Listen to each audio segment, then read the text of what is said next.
Hoje, já começando aqui 32, o objeto da aula é diferente da aula passada, vai ser... Boa tarde, Alessandra. Vai ser um livro, né? Vamos começar agora na sequência de aulas, sequência de 3 aulas, na verdade, cada uma falando de uma obra de velhice do Thomas Mann. Hoje, creio que seja a obra mais lida ou conhecida de vocês, que tenha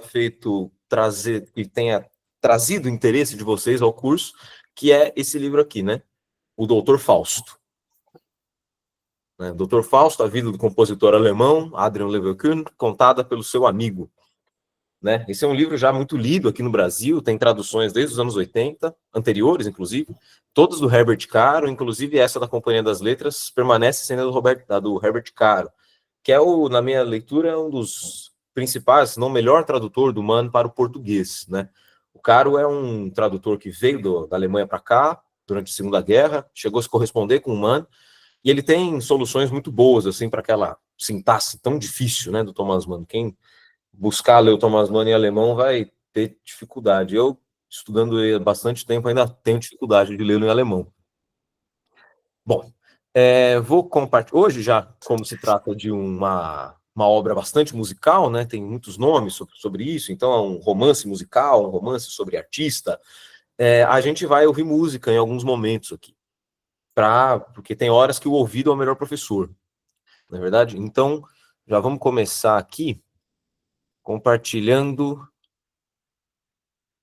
a tela para aqui. Reproduzir. Espera aí. Caos. Um segundo.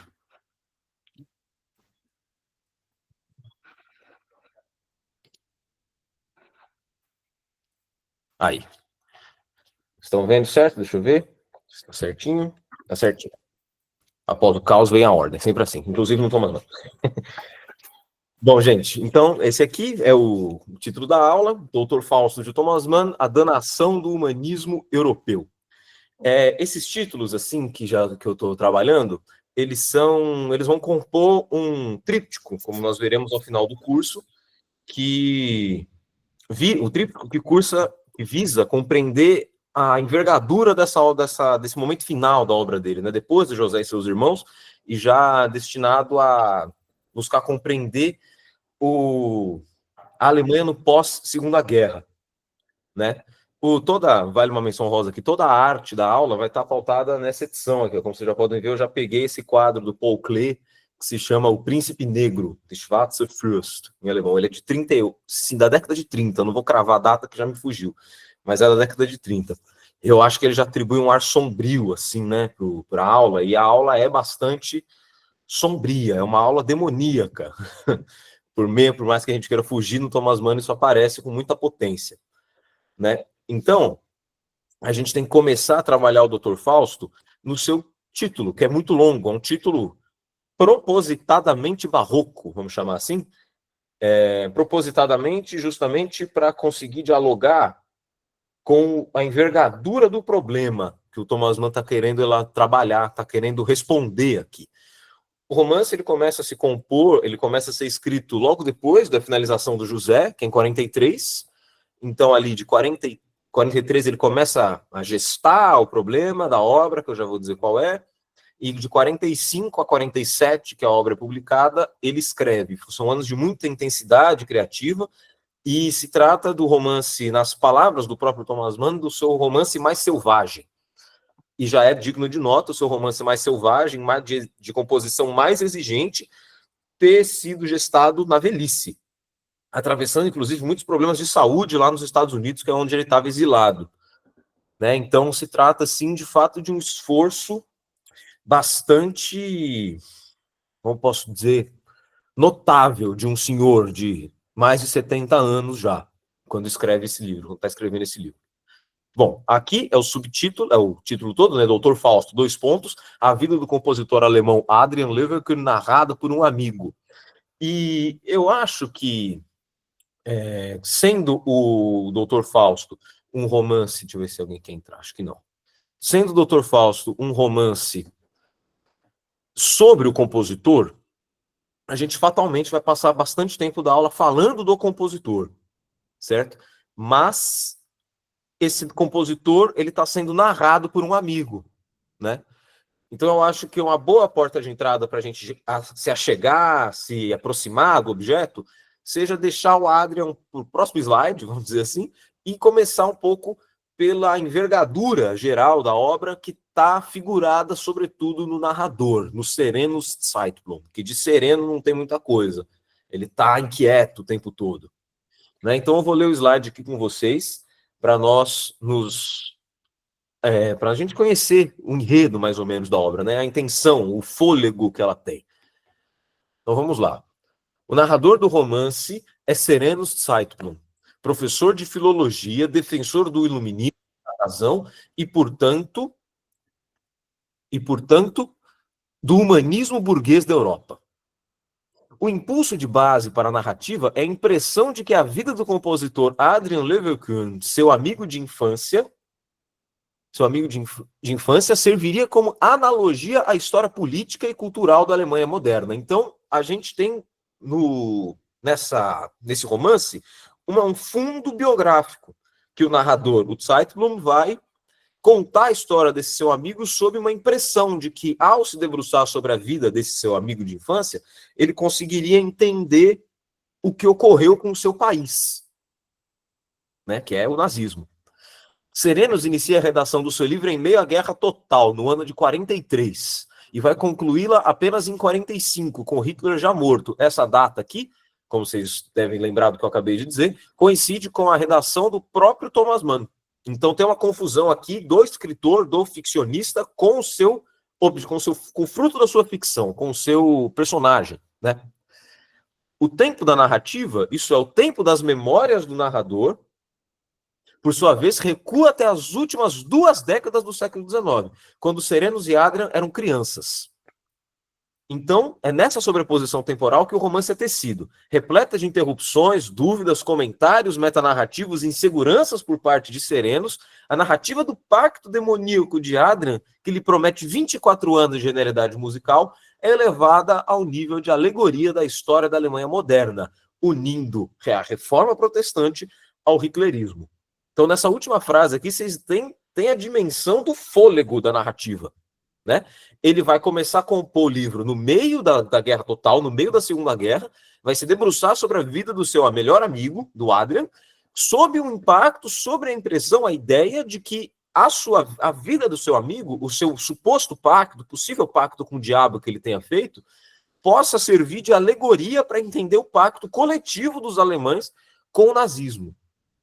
E ele vai inserir nessa biografia do amigo inúmeras camadas históricas que vão remontar até os tempos da Reforma Protestante antes, até. O que nos leva a pensar já um pouco naquilo que a gente viu com José, eu acho, né? Um dos slides da aula passada eu coloquei de título, e ele vai voltar aqui nessa aula, o passado sempre é. Então ele nunca deixa de existir, o pretérito é sempre presente, é sempre contemporâneo.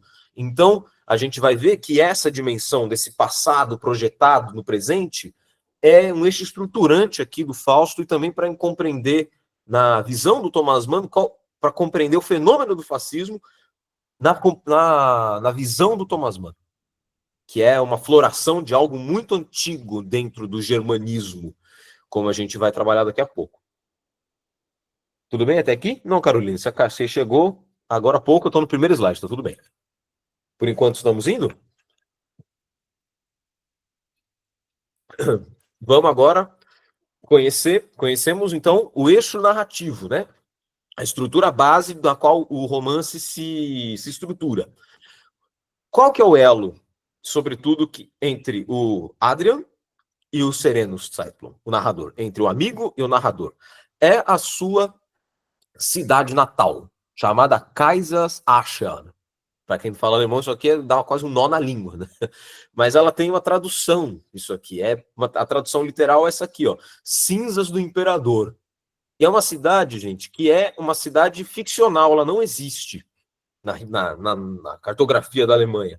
Mas o Thomas Mann, ele traça ela assim, num encontro, né, numa proximidade, num ponto equidistante, de várias cidades que foram fundamentais na Reforma Protestante. Então, Wittenberg, Marburg, várias cidades ao norte da Alemanha, ao sul da Alemanha, que estão ali no seu núcleo protestante contra a fé católica. Então, Kaiserslautern seria, vamos dizer assim, uma sedimentação delas, uma potencialização daquele espírito enlouquecido da reforma. Então, esse elo fundamental, né, a casa, o berço dos dois, do narrador e do amigo, é aquilo que vai unir e que vai estar, vamos dizer assim, no subterrâneo de tudo que o Serenus vai narrar e de tudo que o Adrian vai compor. Ele é o elo mesmo. O Adrian, nesse sentido, gente, pensando nessa cidade, é um personagem de muito difícil enquadramento. Assim como seu amigo, como Serenus, o narrador, ele nasce em Kaiserslautern, nas cinzas do imperador. Essa frase em português já fica até boa, né? Ele nasce nas cinzas do imperador, daquilo que restou do império. No centro da Alemanha, próximo às cidades que lideraram a reforma protestante no século XVI. Essa cidade ficcional é uma presença espectral em toda a obra do compositor. É dela que brota a sua predisposição ao demonismo. Isso daqui é o narrador já dizendo. Eu estou meio parafraseando ele aqui, no indireto livre. Assim. Eu estou dizendo como o Zeitblom falou para a gente, como nós leremos. Tem no solo, no subterrâneo de Kaiserslautern, um sal da terra ali que vai fazer com que tudo que germine dali tenha um gosto demoníaco. E o que é esse gosto demoníaco? Isso aqui é um tema goetheano, né? A especulação, a dúvida, a frialdade, a paródia, tudo isso a gente encontra já no Fausto de Goethe. O Fausto de Goethe, quando no primeiro, são 2 volumes, são 2 livros, né? No primeiro, a gente conhece, tem vários prelúdios, né? Várias cenas anteriores à entrada do Fausto na tragédia, e quando ele entra justamente lamentando em tom de especulação, ai de mim, da filosofia, da jurisprudência. Então ele está sempre assim especulando aquilo que ele pode saber mais. Fausto, na tradição, é uma personagem que sempre duvida, né? E pensando ainda no Fausto do Goethe, a sua frialdade vai recair lá no final na primeira tragédia, na segunda parte dela também, quando ele manda para morrer a Gretchen, e no final, queimando os casalzinho de idosos, Filemon e Baucis, que, enfim, ele tem que não é duro assim, né? Tem questões, ele não fica tão frio, mas o Mann se nutre dessa tradição fáustica. No romance, gente, essa predisposição ao demonismo, ela ganha um nome especial. Sabia? O Thomas Mann, ele não é muito afeito na sua poética, no seu estilo, melhor dizendo, à criação de neologismos. E a gente bem sabe que o alemão é uma língua muito boa de se criar neologismos, né? Você vai somando ali, aglutinando termos, mas ele não é muito afeito a isso. E ele cria para definir essa característica dessa cidade. No capítulo 6 do romance, como nós vamos ler daqui a pouco, o Serenus qualifica a sua cidade natal com esse neologismo aqui, Untertäuftheit, que o meu orientador, o Marcos Mazzari, traduziu por subdemonidade. Na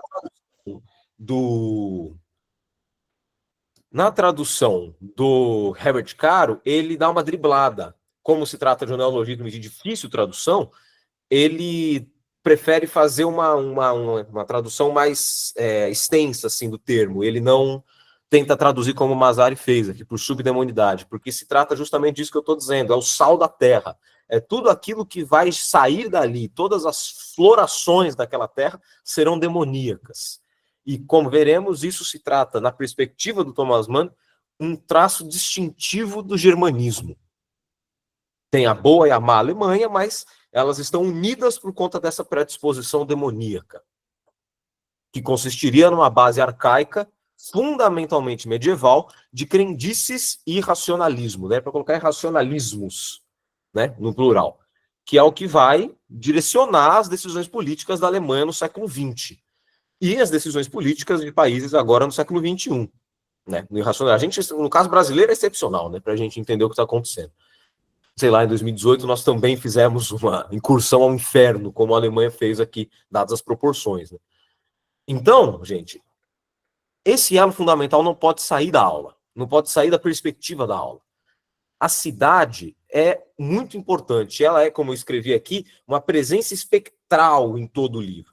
O narrador vai pensar nela, o Serenos vai pensar nela o tempo todo, e o Adrian vai compor, vai traçar a sua trajetória, vai criar, fazer sua trajetória artística a partir dessa condição demoníaca da cidade.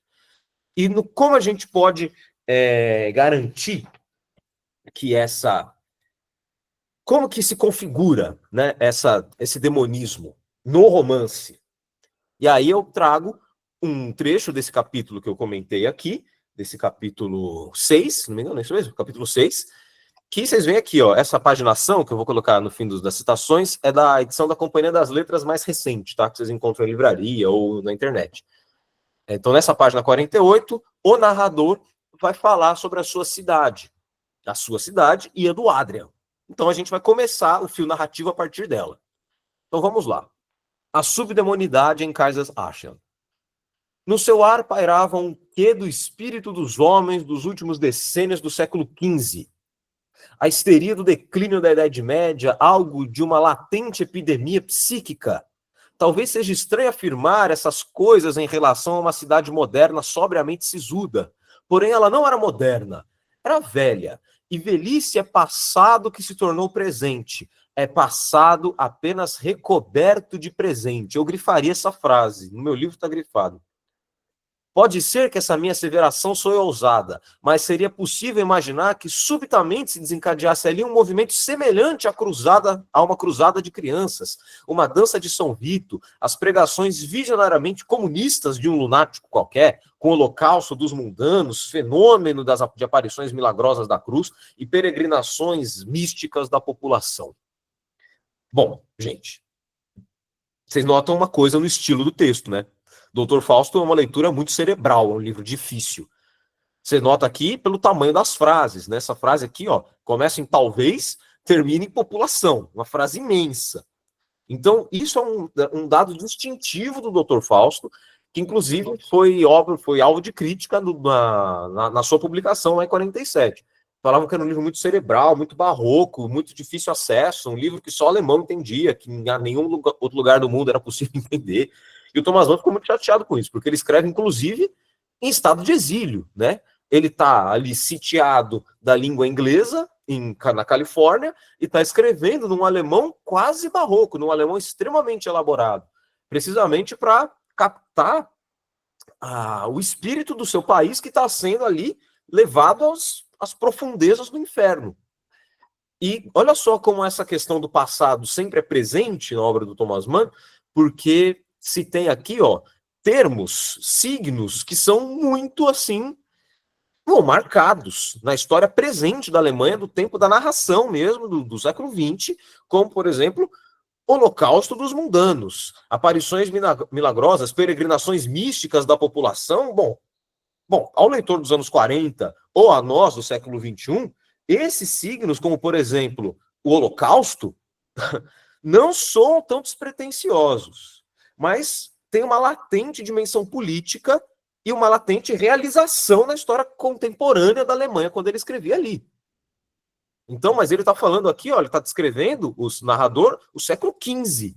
Então ele está dizendo, não seria inimaginável pensar nessa cidade do século, em casa achando do século XX, um holocausto dos mundanos, dos ímpios, né? Ou peregrinações místicas da população. E essas peregrinações místicas podem ser traduzidas como, sei lá, os séquitos que seguiram Hitler, as motociatas do Hitler. Tem um misticismo em torno disso. Então, tá ali esses signos, eles começam a ter uma reversibilidade. Eles não são só do século XV, eles são também do século XX e também do XXI. Né? De fato, faltou leitura de Proust. Proust é pior ainda, né? Pior, melhor, né, entre aspas. Então, nas próximas linhas, olha só, quem está fazendo essa sobreposição temporal sou eu aqui para didatizar o mecanismo, mas o próprio narrador vai fazer isso. Entendeu? O próprio Zeitblum vai mostrar para nós que essas camadas históricas elas estão sempre atuantes no tempo presente em que a gente está. Então, ó, olha isso aqui, é o próximo parágrafo do texto. Eu só separei em slide diferente. O passado sempre é, que é o refrão do curso, né, basicamente. Obviamente, nada disso aconteceu. Nada disso o quê? Nada disso que ele está lendo aqui, né? Que nós lemos aqui. Nada disso aconteceu. Como poderia mesmo acontecer? A polícia, de acordo com a época e sua ordem, jamais teria tolerado uma ocorrência dessas. E, todavia, quanta coisa não aguentou a polícia sem pestanejar em nossos dias?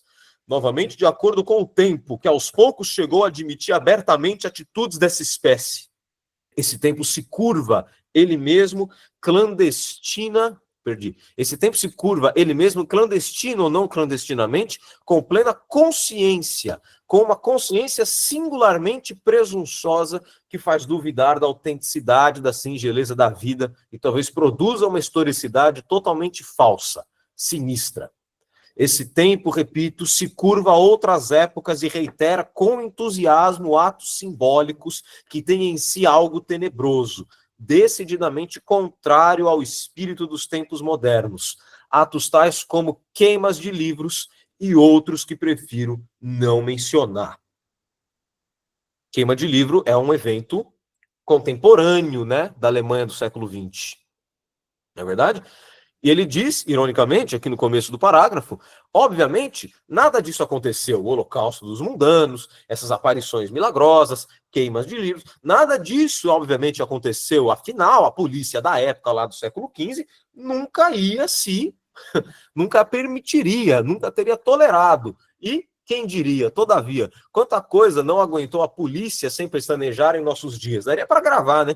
Quantas coisas a própria polícia em nossos dias, como no corpo da SS, não fez sem pestanejar. Não é verdade? Então, esse tempo se curva a outras épocas. O nosso tempo histórico se curva a outras épocas. O que está em jogo, gente, é se ele está o tempo inteiro falando da sua cidade natal, está o tempo inteiro falando dessa cidadezinha aqui de Kaiserslautern, ele está, nesses dois parágrafos, está tentando estabelecer na sua cidade um dispositivo cultural que pode ser condicionado às irracionalidades e às hecatombes do século XX, que é quando os Serenos e o Thomas Mann estão escrevendo. Desse modo, a vida do compositor e suas obras revolucionárias, a vida do Adrian e suas obras, seriam, na organização do romance, um ponto de vista privilegiado para a compreensão dessa danação que nós estamos vendo aqui. Então, esses dois parágrafos que nós lemos seriam para dizer, olha, há ali uma predisposição demoníaca que nós aqui do nosso século vivenciamos. Era latente no passado e está presente no nosso tempo. Entendeu? Então, se o compositor, se o artista, meu amigo pessoal de infância, nasceu dali e a sua vivência em Kaiserslautern é tão importante, a sua obra se converte num ponto de vista para entender essa incursão ínfera da Alemanha com o nazismo, esse pacto, essa venda da alma, né, da nação com a Alemanha, com o Hitler e todo o seu partido, com o Terceiro Reich. Então, é nesse esquema, vamos dizer assim, que o Adrian vai se formar, reformulando, é nesse esquema que a obra do Adrian vai ser enquadrada pelo narrador. Então, ele vai tentar mostrar o tempo todo que há ali vamos dizer assim, uma confirmação no Adrian desse destino geral, desse destino coletivo. Entendeu? Então, é 100% uma impressão do narrador, mas 100% uma impressão do narrador do livro, que vê no amigo esse demonismo latente e vai tentar criar um romance mais geral a partir da vida privada, a partir da vida do seu amigo. É um esquema complexo, esse livro é difícil pra cacete. Né? Eu li a primeira vez em 2018, não entendi nada. Em 2018, mas eu fiquei maravilhado, né? Ele é enciclopédico, tem muita coisa nele, eu fiquei maravilhado pela carga teórica, pela carga de pensamento que você tem que ter para conseguir mobilizar um só capítulo. Ele tem alguns capítulos dele que estão assim no limite, na fronteira com o ensaio. Sabe? Você tem debate sobre arte, debate sobre cultura, então você está sempre tudo isso muito intrincado uma coisa na outra, que é o modo de pensar dos Serenos, né? Bom, chegamos desse modo ao Adrian. Né? Já que aqui lemos, compreendemos o dispositivo cultural criado em Casas Acha, aqui a gente tem a primeira visão do seu amigo, a primeira visão do próprio compositor. E, como eu disse, o Adrian é uma figura muito difícil de enquadrar, e mais do que isso, é uma figura muito fria. Ele quase nunca expressa emoções, quase nunca demonstra sentimentos, quase nunca abre a sua subjetividade.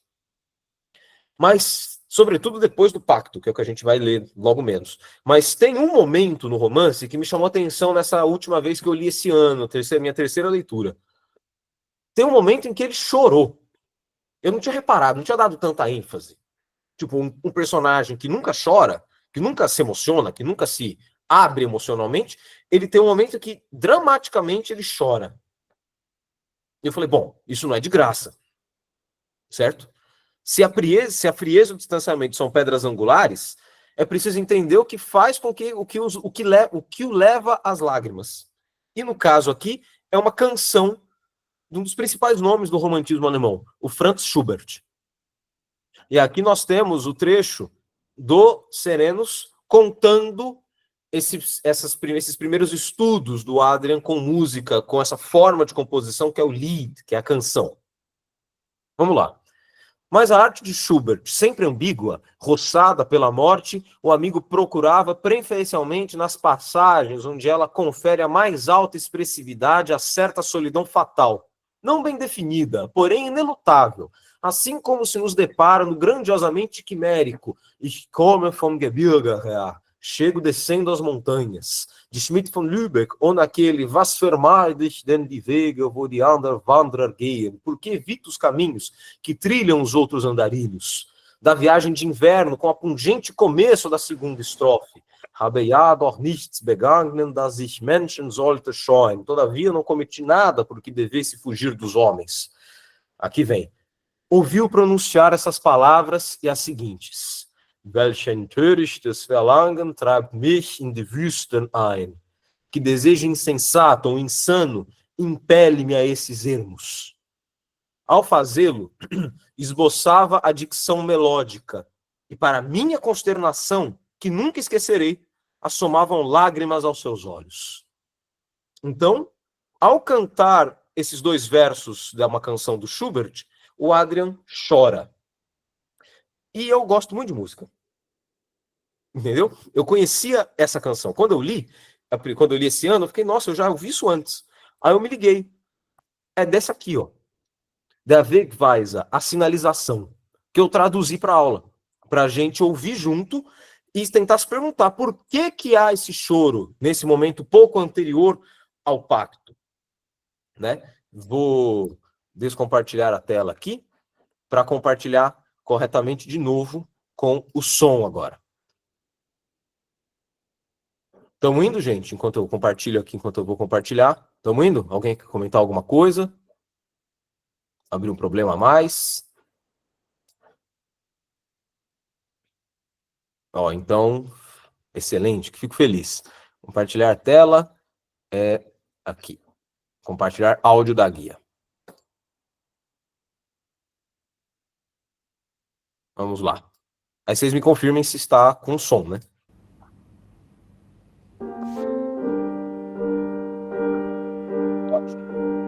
Aí depois eu mostro a tradução. Primeiro vamos ouvir. Eu vou te dizer quando ele cantar certo, né? Was vermeide ich denn die Wege, wo die andern Wanderer gehen?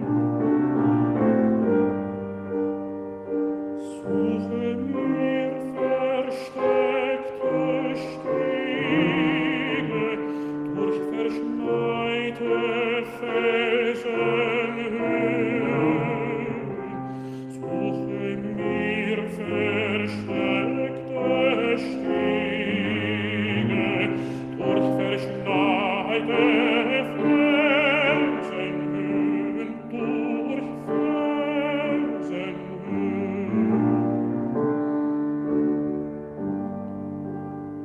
Faz isso, às vezes acontece, Álvaro, a variação da internet.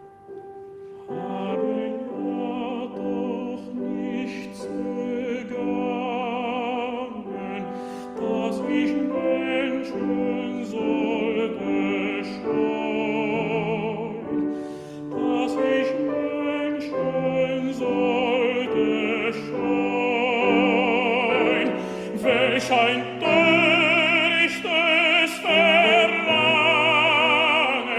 treibt mich in die Wüsten ein, treibt mich in die Wüsten ein.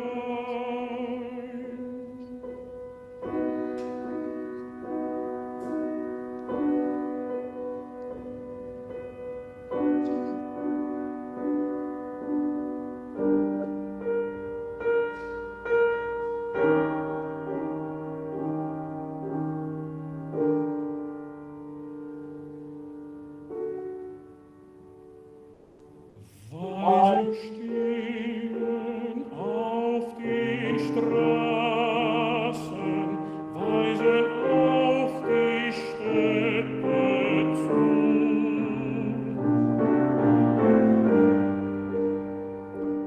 Und ich wandre sondermaßen ohne Ruhe und suche Ruhe. Und ich wandre sondermaßen ohne Ruhe und suche Ruhe und suche Ruhe.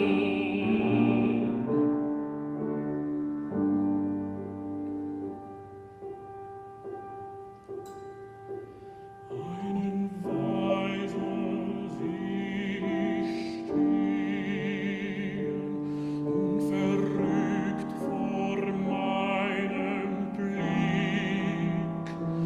Eine Straße muss ich gehen, eine Straße muss ich gehen, die noch keiner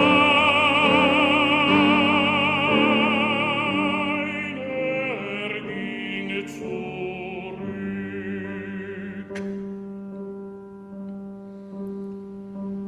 Einen Weiser sieh ich stehen, unverrückt vor meinem Blick. Eine Straße muss ich gehen, die noch keiner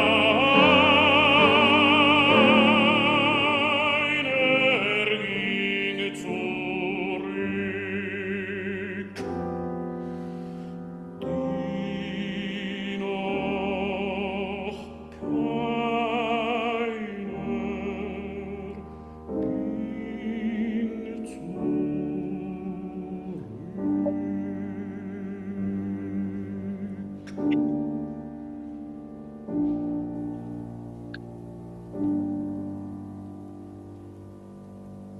Tem jeito, é lindo demais, né? Tem jeito, é muito bonito. E o verso final, que repete nesse fim, é um verso muito, muito bonito e muito, assim, muito potente para a obra também, porque eu vejo um sinal na minha frente e é um caminho que ninguém jamais voltou, né? Então eu vou compartilhar aqui de novo para a gente acessar a tradução aqui para vocês.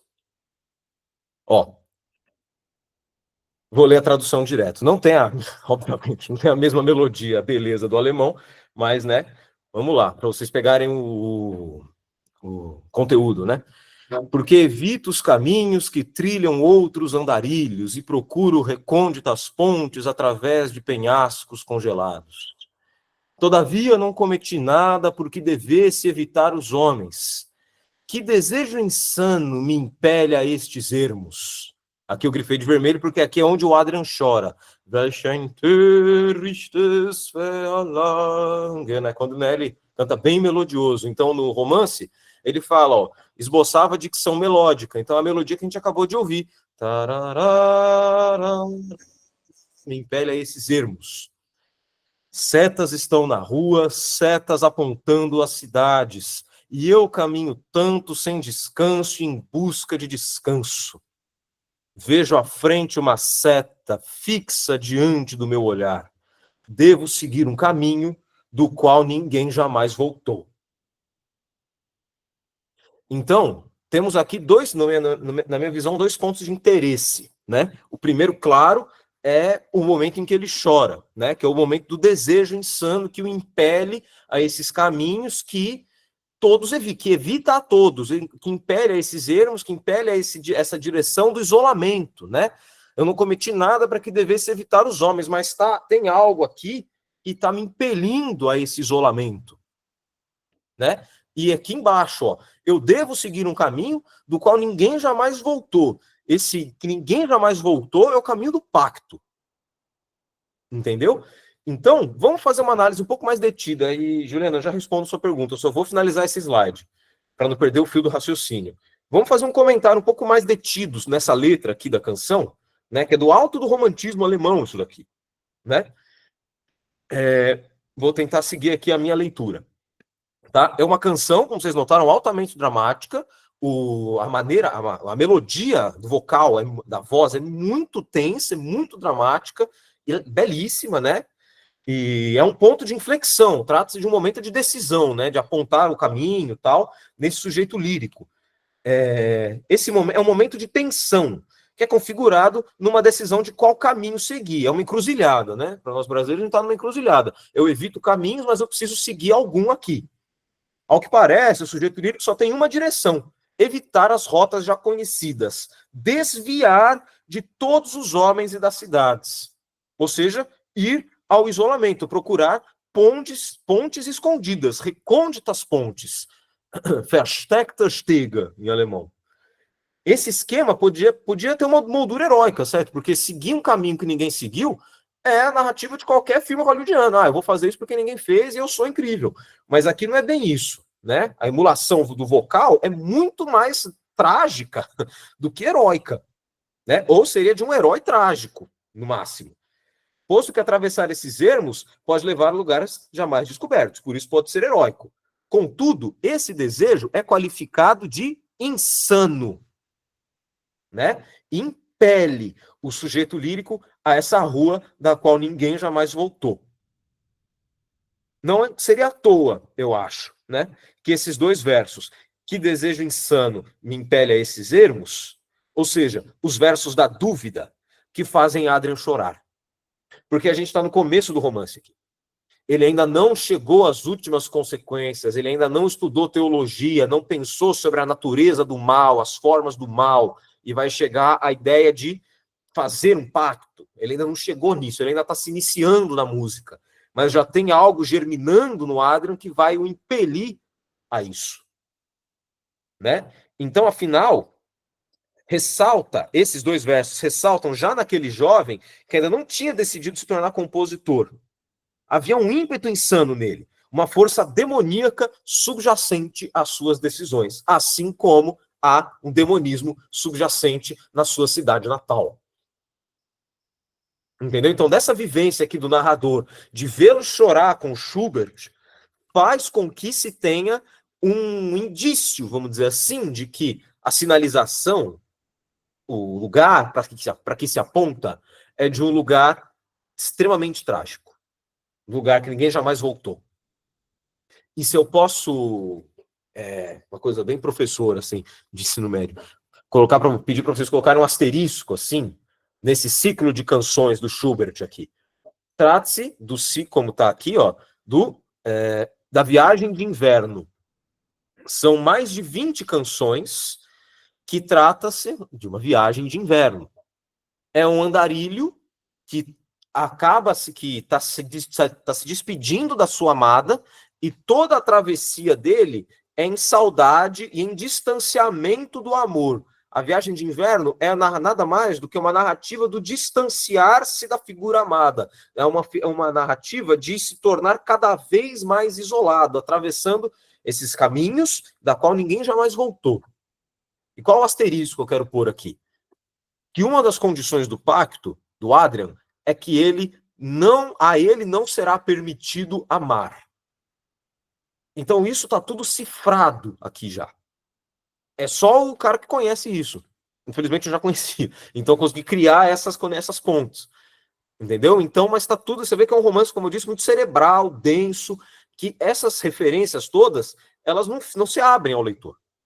Né? Mas aqui eu estou exibindo essa espinha dorsal aí que está dentro de 2 versos que o Adrian se emociona. Certo? Então deixa eu ler o Juliano aqui. Tudo bem, gente? Fomos? Aqui era uma parte meio densa da aula que, honestamente, estava ansioso para trabalhar.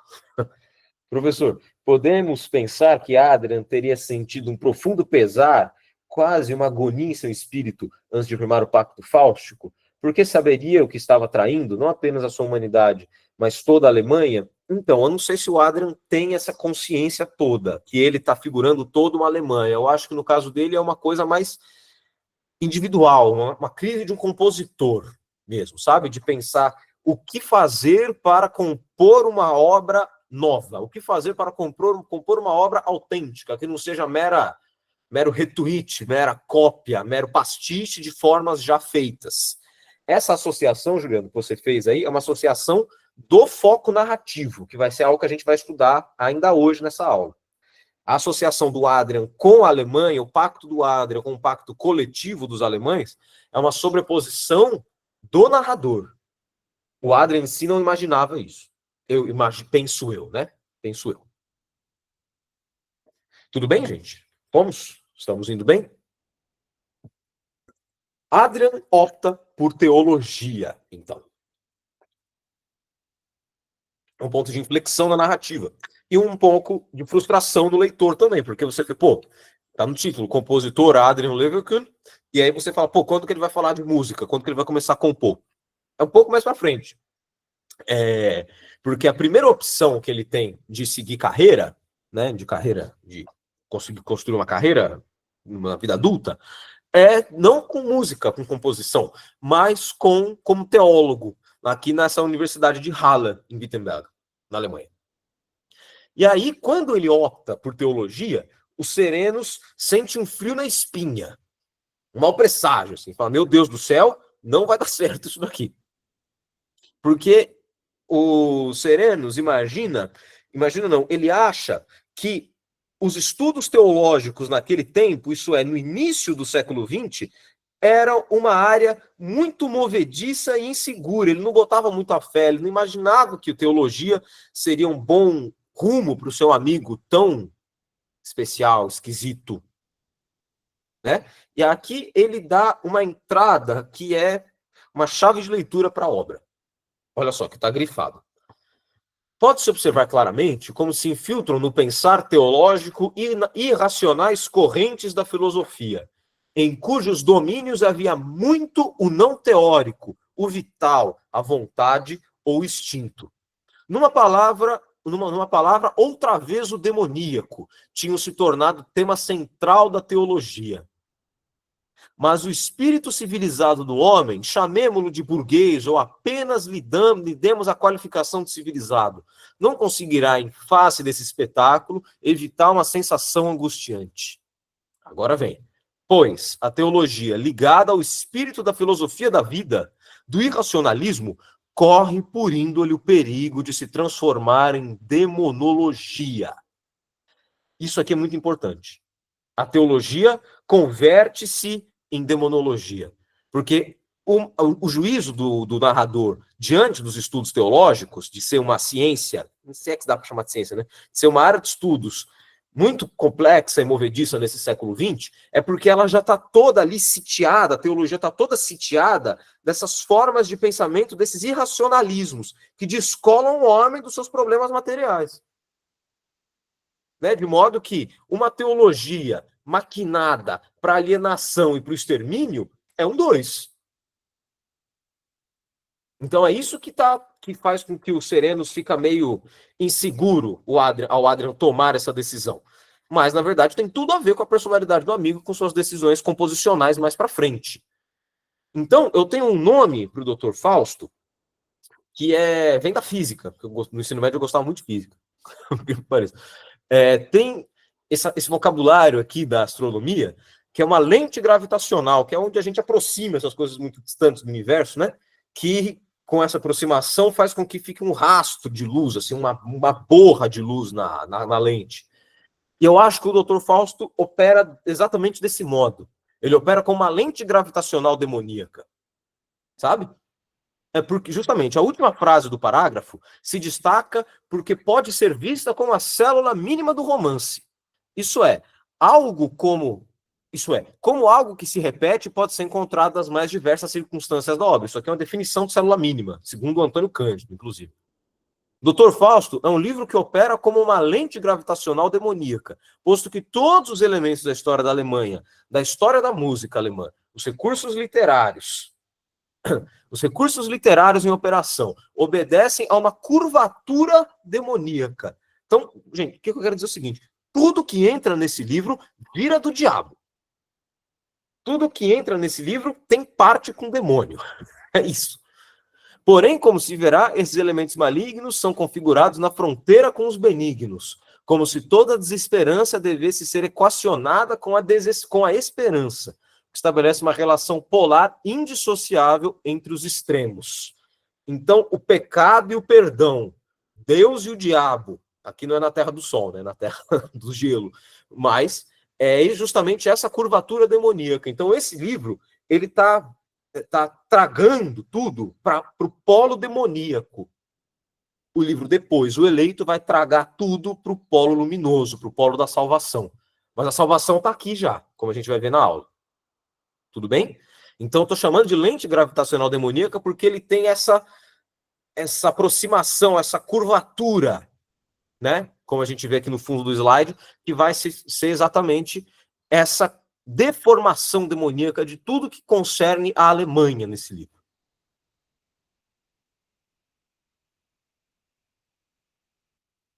Deixa eu ler aqui, a Juliana. Ela tem uma boa pergunta. Professor, com relação às irmãs Rode, que vem mais adiante na obra, sei que a derrocada delas pode ser uma metáfora para a derrocada da burguesia, uma fissura da cultura burguesa no período. Mas fiquei pensando, isso também não pode ter um impacto em si também, porque a Inês acaba se casando com este Torres sem amor, por conta das benesses que ela teria em casar com ele. Este Torres é descrito como um bruto que fazia apreciações estéticas muito similares ao nazismo. Faz algum sentido? Faz. Como tudo se impregna de pacto, será que a Inês também entra nessa roda por conta da... Com certeza entra. Como eu disse, nada escapa, tudo é demoníaco. Inclusive, Joviana, vale dizer que eu tenho em mim, assim, que a história da Inês Torres, né, é uma Emma Bovary da literatura alemã. Sabe? A vida subjetiva dela é tão agitada, mas é tão emparedada pela condição da mulher na sociedade burguesa, que ela comete a atrocidade de assassinar, de assassinar o seu amor impossível, né? O cara que ela ama e não consegue ficar com ele, que é o violinista, o Schwertfeger. Agora, sim, com certeza, ela ter se casado com um nazista, vamos dar o nome, certo? Mostra que se trata de um pacto de toda a burguesia alemã. Não sobra ninguém. Não sobra ninguém para o Thomas Mann. Isso é bem grave, inclusive. Bom, retomando aqui, muito boa lembrança, viu? Eu tenho muita vontade de escrever um artigo sobre essa associação do Madame Bovary com esse episódio. Na minha edição do Fausto, eu fui anotando assim para um dia eu escrever, mas eu tenho isso comigo. Bom, a música de Adrian, Demonismo Subterrâneo. Retornando à canção de Schubert, Hans Rudolf Waget, que é um cara que a gente já ouviu falar, nesse livro aqui, ó, pessoal, é que infelizmente só tem alemão, mas vale comentar, né, ó, esse aqui, se chama Seelenzauber, Thomas Mann und die Musik, o encanto da alma, Thomas Mann e a música, que é, né, um grandinho, honestamente, não li tudo, eu li as partes que me interessavam, mas, por exemplo, essa aqui, nesse seu livro de 2006, bem recente, afirma que Adrian segue uma rua diferente da de Schubert, ainda mais dramática, porque a sinalização, que é o nome da música, né, estaria diante de seus olhos internos. Não é como no Schubert, que ele está andando na estrada e vê a placa. É uma placa subjetiva, então por isso que é pior. Aí, aspas do pesquisador. É uma rua da solidão e da incapacidade de amar até sua morte.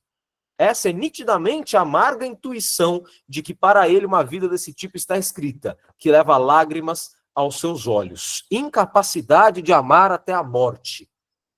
Incapacidade de amar, no alemão, é uma palavra só, inclusive. Lieblosigkeit, no original. Então, o que o leva às lágrimas é justamente essa realidade caindo sobre os seus ombros, de que não haveria outra rota para ele a não ser dessa vida estéril, dessa vida sem amor e de profunda criação e de profunda genialidade musical. Isso é, o caminho musical é prenhe de demonismo, assim como a teologia que antes o ocupou. Em certo sentido, a obra de Adrian Leverkühn é por isso um objeto vívido para se compreender o demonismo latente em toda a Alemanha, assim como a sua danação espiritual, social, cultural e política. Certo? Então, aqueles olhos internos dele lá, dessa sinalização, é justamente o que já está botando em flagrante essa subdemonidade, esse demonismo latente que há na Alemanha, e o Adrian é uma floração disso. E os serenos, de alguma medida, também. Mais silenciosa, mas também é. Então, vamos seguindo. O Lied, gente, que a gente ouviu do Schubert, é uma forma bastante popular na Alemanha, e o Thomas Mann, né, agora saindo um pouco da obra, o escritor Thomas Mann, dava muita importância a essa forma. A sua mãe, né, a mãe dele, a Julia Mann, ela cantava muitas dessas canções ao piano quando ele era criança. Foi nessa circunstância materna, inclusive, que ele conheceu o Schubert, que ele conheceu Schumann, que ele conheceu a base do romantismo alemão na música, né? Que está muito centrado nessa forma musical que a gente acabou de ouvir, piano e voz, né? Com um canto bem dramático, melodioso e tal. E essa forma é tão importante para o Thomas Mann, inclusive, porque se eu tenho leitores da Montanha Mágica aqui na aula, vocês devem se lembrar do final da narrativa, né?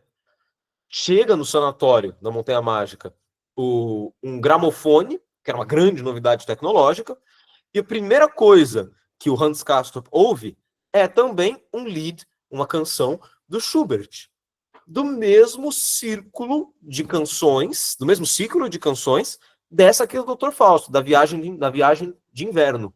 Só que ele ouve lá uma chamada Atilha, Der Lindenbaum, que fala assim: venha para mim, aqui você encontra o seu descanso. E quando o Hans Castorp vai ao fronte, desce para a guerra lá, ele vai cantarolando essa canção. Né? Ele vai assoviando a sua melodia, cantando os seus versos. Aqui você encontra o seu descanso e morre na guerra. Então mostra que tem na obra, no aspecto macroscópico assim, da obra do Thomas Mann, tem uma importância desse tipo de forma. E dentro dessa forma musical, né? E dentro do Dr. Fausto, é ainda mais latente essa importância. Porque na vida de compositor do Adrian, ele compõe muito nessa forma. Ele compõe muitos leads. Muitos lida, melhor, acertando o plural. Ele compõe muitos lida na sua vida de compositor. Então, como eu estou dizendo, ele tem uma predileção por essa forma musical. Uma das principais contribuições de Schubert à música alemã e, sobretudo, da música romântica alemã. Agora vem, ó. O fato de o Thomas Mann ter criado um personagem que compõe essa forma musical é também cheio de sentido para a obra. Para o escritor, essa forma romântica poderia ser, por excelência, a arte nacional da Alemanha. Ou, ao menos, como comenta Vage, no livro que eu acabei de mostrar, o romântico representaria o anseio pelo nacional. Trocando os termos, ao compor seus Lieder, Adrian participa de uma expressão artística tipicamente alemã, alçando sua produção musical também a condição de arte nacional. Então, mais uma coisa que vai garantir aquela sobreposição que eu estou reiterando aqui na aula da sobreposição do narrador. Né? Sobreposição que o narrador vai enxergar na obra do Adrian como uma questão nacional, porque tudo aponta para isso. Né? Inclusive na predileção da forma que ele mais gosta de compor. Né? O Adrian não vai compor uma sinfonia, ele sempre vai compor obras corais, sempre vai usar a voz. O porquê a gente vai descobrir. Bom, fomos até aqui, conhecemos, entenderam a questão da nacionalidade da obra do Adrian? porque agora a gente precisa conversar com o diabo aqui. Vocês estão prontos? Banho de sal grosso.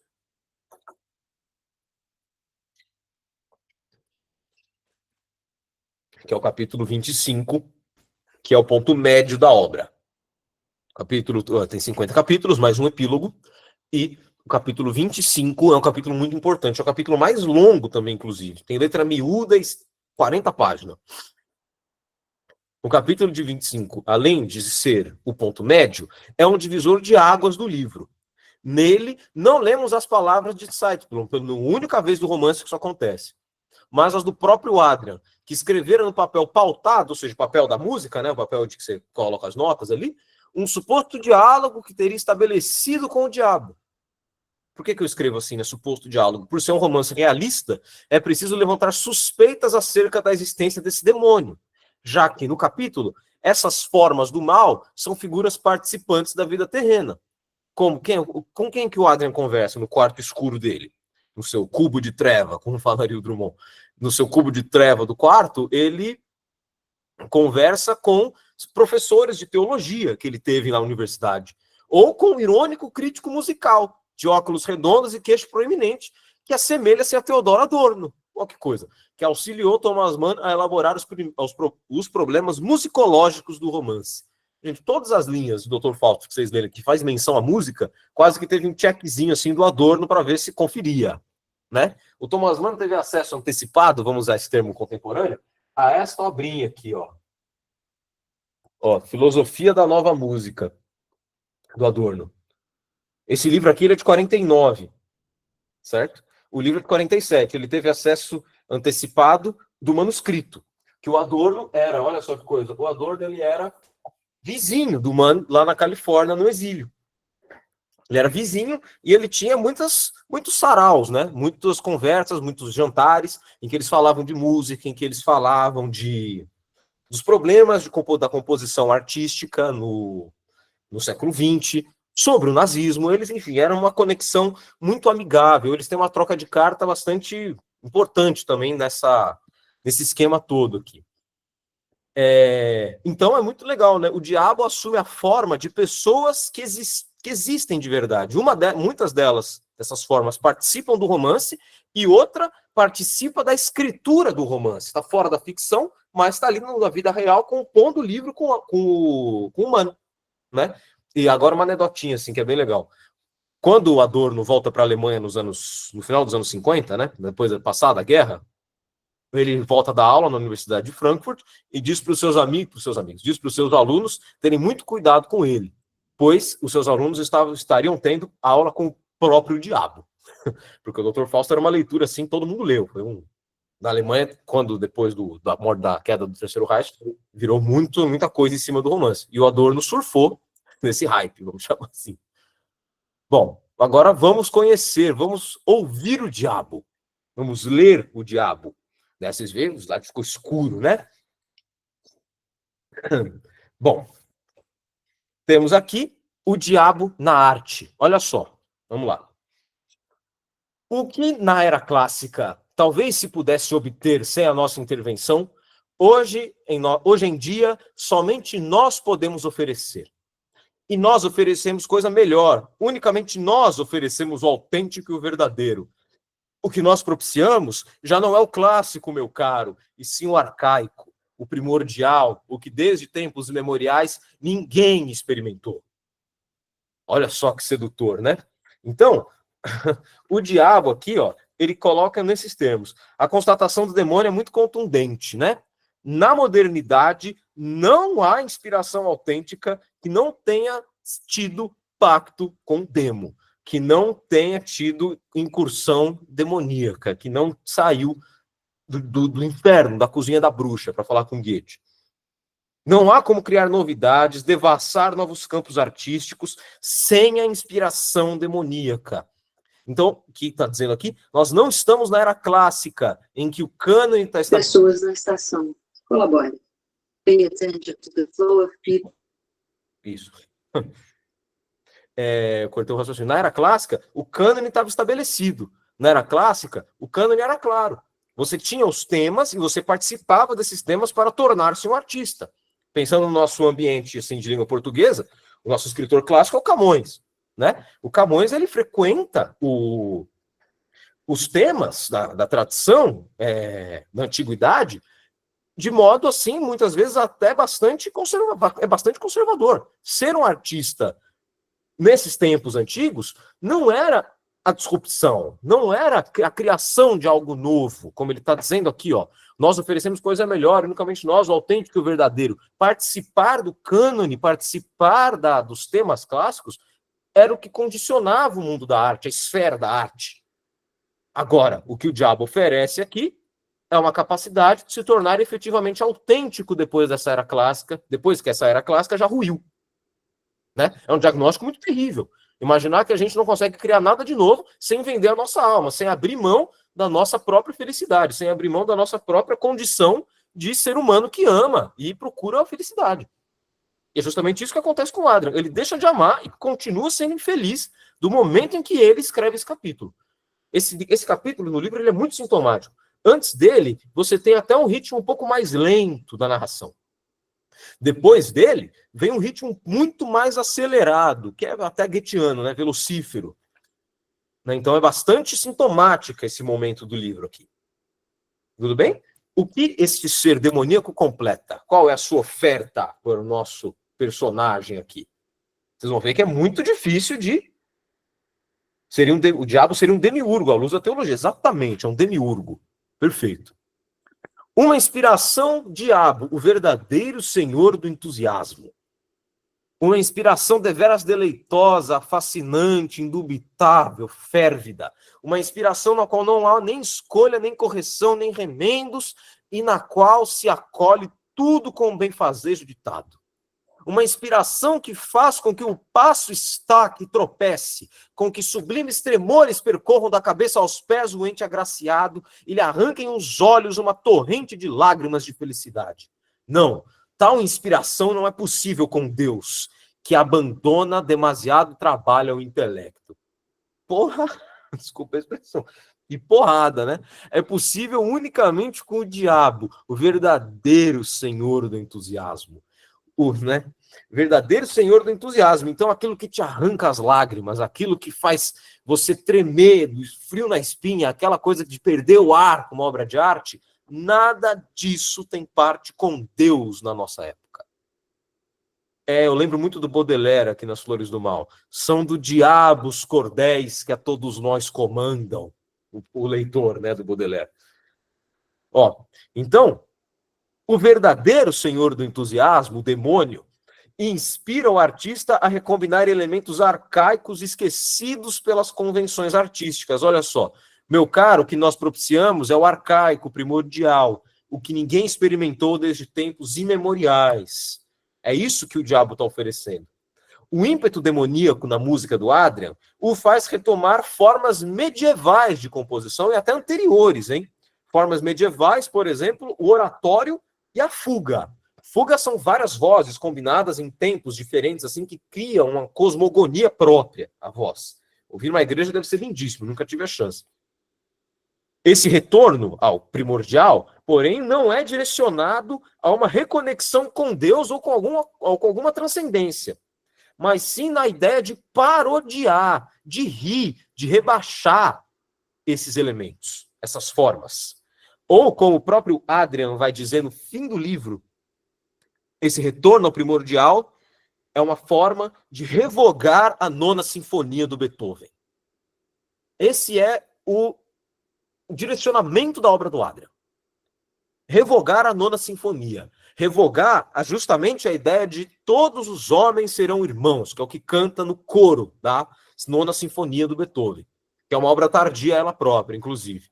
Tem uma inovação formal que mudou o mundo da música, né? Ele colocou voz e uma sinfonia que era uma música só instrumental até aquele momento ali do começo do século XIX. Então, ele volta aos termos, às formas muito primordiais de organização dos sons, com uma maneira de tensionar a tradição, de tensionar aquilo que é posto como belo no seu tempo. Isso é, o artista entusiasmado pelo diabo rompe com os padrões do seu tempo ao reutilizar princípios formais arcaicos. Mas esse movimento apenas desvela o beco sem saída em que se meteu a criação artística moderna. Porque é uma paródia. A paródia ela é recursiva. Você faz e você está só dando risada, você está rebaixando. Você não está efetivamente criando algo novo. Você está colocando uma forma contra ela mesma. Né? É mais ou menos aí que se encontra a obra do Thomas Mann, inclusive, a obra tardia do Thomas Mann. É uma paródia que fica uma coisa recursiva, assim, é a forma contra ela mesma. A forma nega a si própria, ao mesmo tempo que se estrutura o texto. Né? Que é o que está acontecendo nessa aula, gente. A gente está vendo a queda do humanismo burguês e com a forma burguesa, que é o romance. Né? Então, como que termina esse pacto? Cânone. Chapa gasta pelo uso. Esse termo é ipsis literis do Adorno, no Filosofia da Nova Música, o livrinho que eu mostrei para vocês. Ipsis literis. Se vocês um dia tiverem a paciência de pegar o livro do Adorno, esse capítulo 25, vocês conseguem, quando aparece o Adorno no livro, né, você consegue cotejar. Parece que ele copia e cola. Parece não, ele de fato copia e cola alguns termos. Eu já fiz esse exercício em algumas partes do livro. Ele tem frases iguais, assim, que o mano copia do Adorno e cola na boca do diabo. Qualquer compositor que se preze traz consigo um cânone do que é proibido, das interdições que cumpre impor a si mesmo. Esse cânone que aos poucos chega a abranger os recursos da tonalidade, e com isso de toda a música tradicional. O cânone determina o que está errado ou se tornou chapa gasta pelo uso. Tonalidade, gente. Esse termo aqui é bastante da linguagem musical, né? Da linguagem musical, e tonalidade, já que a gente ouviu música hoje, a música do Schubert seria um exemplo do que é um sistema tonal na hora da gente ouvir uma música. É você ter ali um sistema, você tem um tom, você tem um compasso, você tem uma organização que sempre vai cumprir, sempre vai prezar, melhor dizendo, pela resolução das dissonâncias.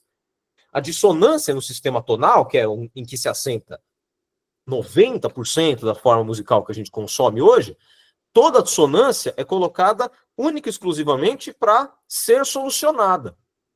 E qual que é a revolução aqui que o diabo está propondo na linguagem adorniana, né? Dizendo assim.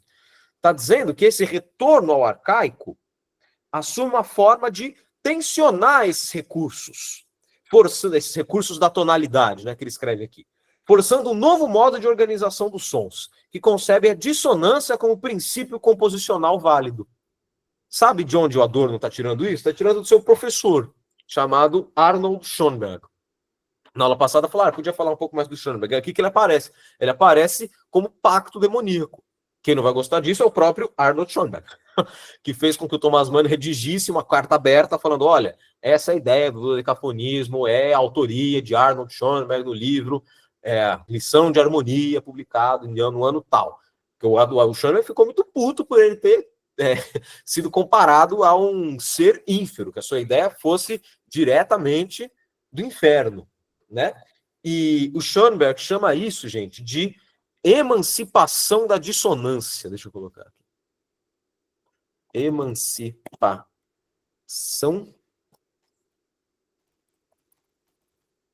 Esse é o nome que ele dá.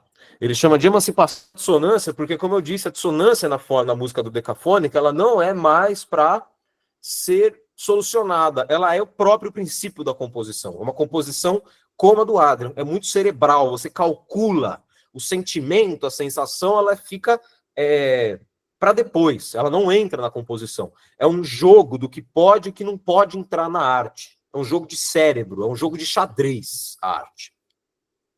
Entendeu? Então, Thomas Mann coloca a base do dodecafonismo na voz do diabo. Ou seja, essa invenção de vanguarda, que rompe com a tradição, é de inspiração demoníaca. Simplificando o raciocínio, gente, o cânone reduzido a uma chapa gasta pelo uso só pode ser questionado e rompido com a venda da alma do artista. E essa venda, gente, é o trato ou a rua que o Adrian toma, que o Adrian faz, que o Adrian vira, da qual ninguém jamais voltou. Que é o que a gente ouviu na música, não é verdade? Devo seguir uma rua da qual ninguém jamais voltou. Nesse slide, ele toma essa rua, ele vira essa rua. e não volta mais. Agora é do diabo. E aí, estamos abençoados ou não? Estamos bem? Mais ou menos? Essa parte difícil, hein? A gente vai ter que ver as cláusulas desse contrato. Vamos ver? Não te será permitido amar. Essa é a parte mais importante. Em suma, entre nós dois não há necessidade de nenhuma encruzilhada nos bosques do Space Art, nem tampouco pentagramas. Temos um pacto e concluímos um negócio. Sigilaste-os com teu sangue, comprometeste-te conosco, foi-te administrado o nosso batismo. Essa minha visita tem por objetivo unicamente a ratificação. Recebeste de nós tempo apropriado para um gênio, tempo que permite voos altos, plenos 24 anos, abdato recessi, te serão concedidos por nós para que alcances tua meta. Passados eles, decorrido eles, o que nem sempre se pode prever, já que tamanho tempo é uma eternidade, temos de te levar. Em compensação, vamos te servir e te obedecer em tudo nesse ínterim. E o inferno te beneficiará, contanto que abjures de tudo quanto vive, de todas as hostes celestes e de todos os seres humanos, pois assim deve ser. Abjure, negue tudo, a sua convivência com todos os outros. Então, a lei desse pacto, a cláusula desse pacto é essa: não te será permitido amar. E um detalhe curioso desse capítulo, principalmente dessas cláusulas, é que, como eu falei em alguns slides atrás, nesse aqui, ó, as palavras que nós lemos aqui não são do narrador de Zeitblum. As palavras são do próprio Adrian. Ou seja, tanto nós como o narrador somos leitores dessas palavras. E assim como nos assombra ler tal cláusula, não te será permitido amar, assombra também o próprio narrador, que vai no capítulo 26 ficar, meu Deus do céu, o que eu li? O que eu li? Agora a gente vai para o 26. Mas antes eu preciso saber se essa cláusula do não te será permitido amar tá ok. Recentemente eu li uma interpretação que eu não tinha pensado dessa frase aqui, dessa cláusula do pacto. Ela pode ter, em alguma medida, uma dimensão autobiográfica, viu, turma? Autobiográfica porque, como vocês devem saber, né, ou devem ter ouvido já em alguma circunstância, na biografia do Thomas Mann, uma disputa entre bater o martelo se ele era homossexual ou não, né? Então, em alguma medida, essa cláusula do contrato vale para a sexualidade, para que o próprio Mann, autor desse livro, viva plenamente a sua sexualidade, né? No mínimo ele era bissexual, no mínimo. Isso, pelo menos, a opinião do meu orientador Mazari, eu tendo a concordar com ele. Mas a ideia é que isso aqui tem uma dimensão autobiográfica, mas em literatura nunca nos podemos reduzir a obra à biografia. A biografia, é claro que apita, lógico, a experiência do escritor. Porém, ela não é o ponto final da interpretação. Oi, Alba. Leonardo, não seja permitido uma pequena observação aqui. Claro. Eu não consegui ouvir claramente quando você falou. Mazari admitiu que Thomas Mann era ou não era homossexual? O Mazari é da opinião de que o Mann era, entrando nessa seara, bissexual. Entendeu? Bissexual. Sobre isso, eu gostaria de fazer uma observação. Nós tínhamos lá na biblioteca a obra completa de Thomas Mann em língua alemã. Tá? Uhum. Eram muitos volumes. E num dos volumes do Tagebücher, os diários dele, ele faz uma referência exatamente sobre isso. Tá? Ele diz, então, Thomas Mann seria alguma coisa como ele admitia homofilia, ele gostava de ver, por exemplo, os corpos dos homens bonitos, os jovens, etc., lá na Califórnia, admirava isso.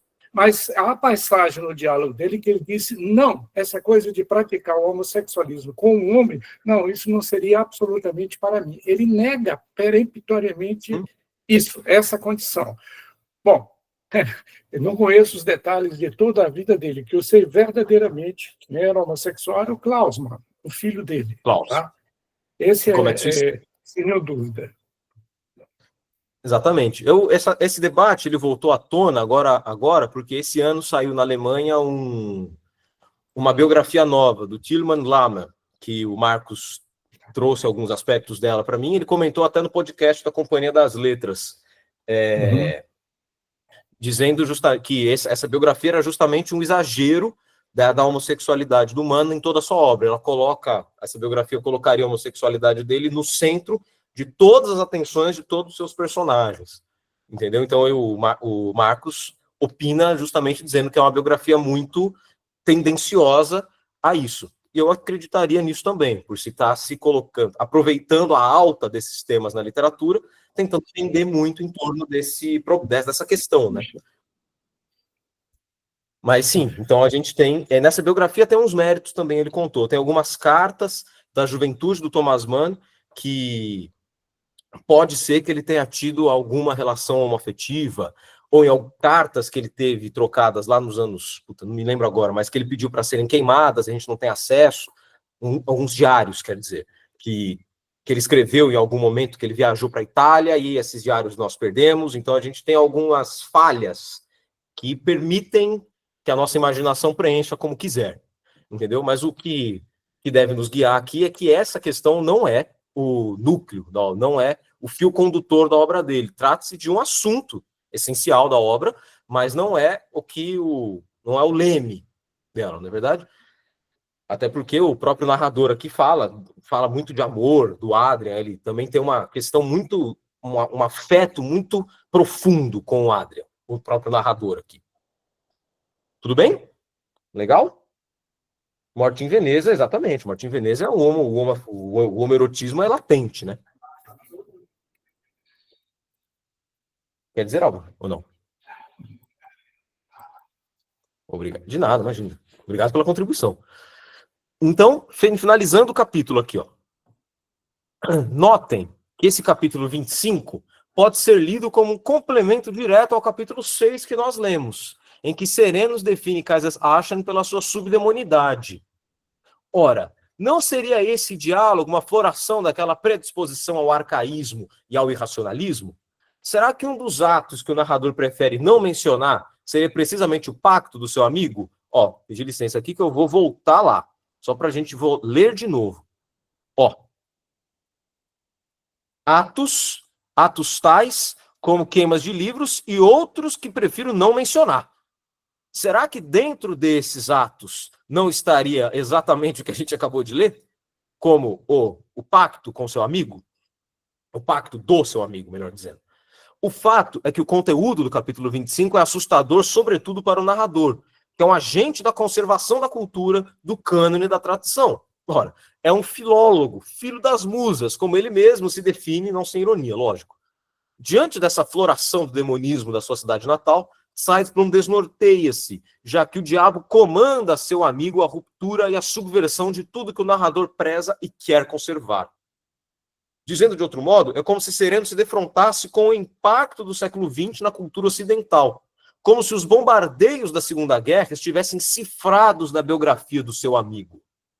Logo no próximo capítulo, no 26, refletindo sobre o diabo e seu amigo, Zeitblum pondera sobre essa cronologia dupla. Vamos ler. Entrelaçamento de épocas. Não sei porque essa cronologia dupla me retém minha atenção e me impele a assinalar os tempos pessoal e objetivo. O tempo no qual avança o narrador e o outro no qual decorrem os fatos narrados. Trata-se de um entrelaçamento muito peculiar de épocas, destinadas, aliás, a se unirem com uma terceira, que é o período que o leitor um dia talvez aproveite para tomar conhecimento do que comunico.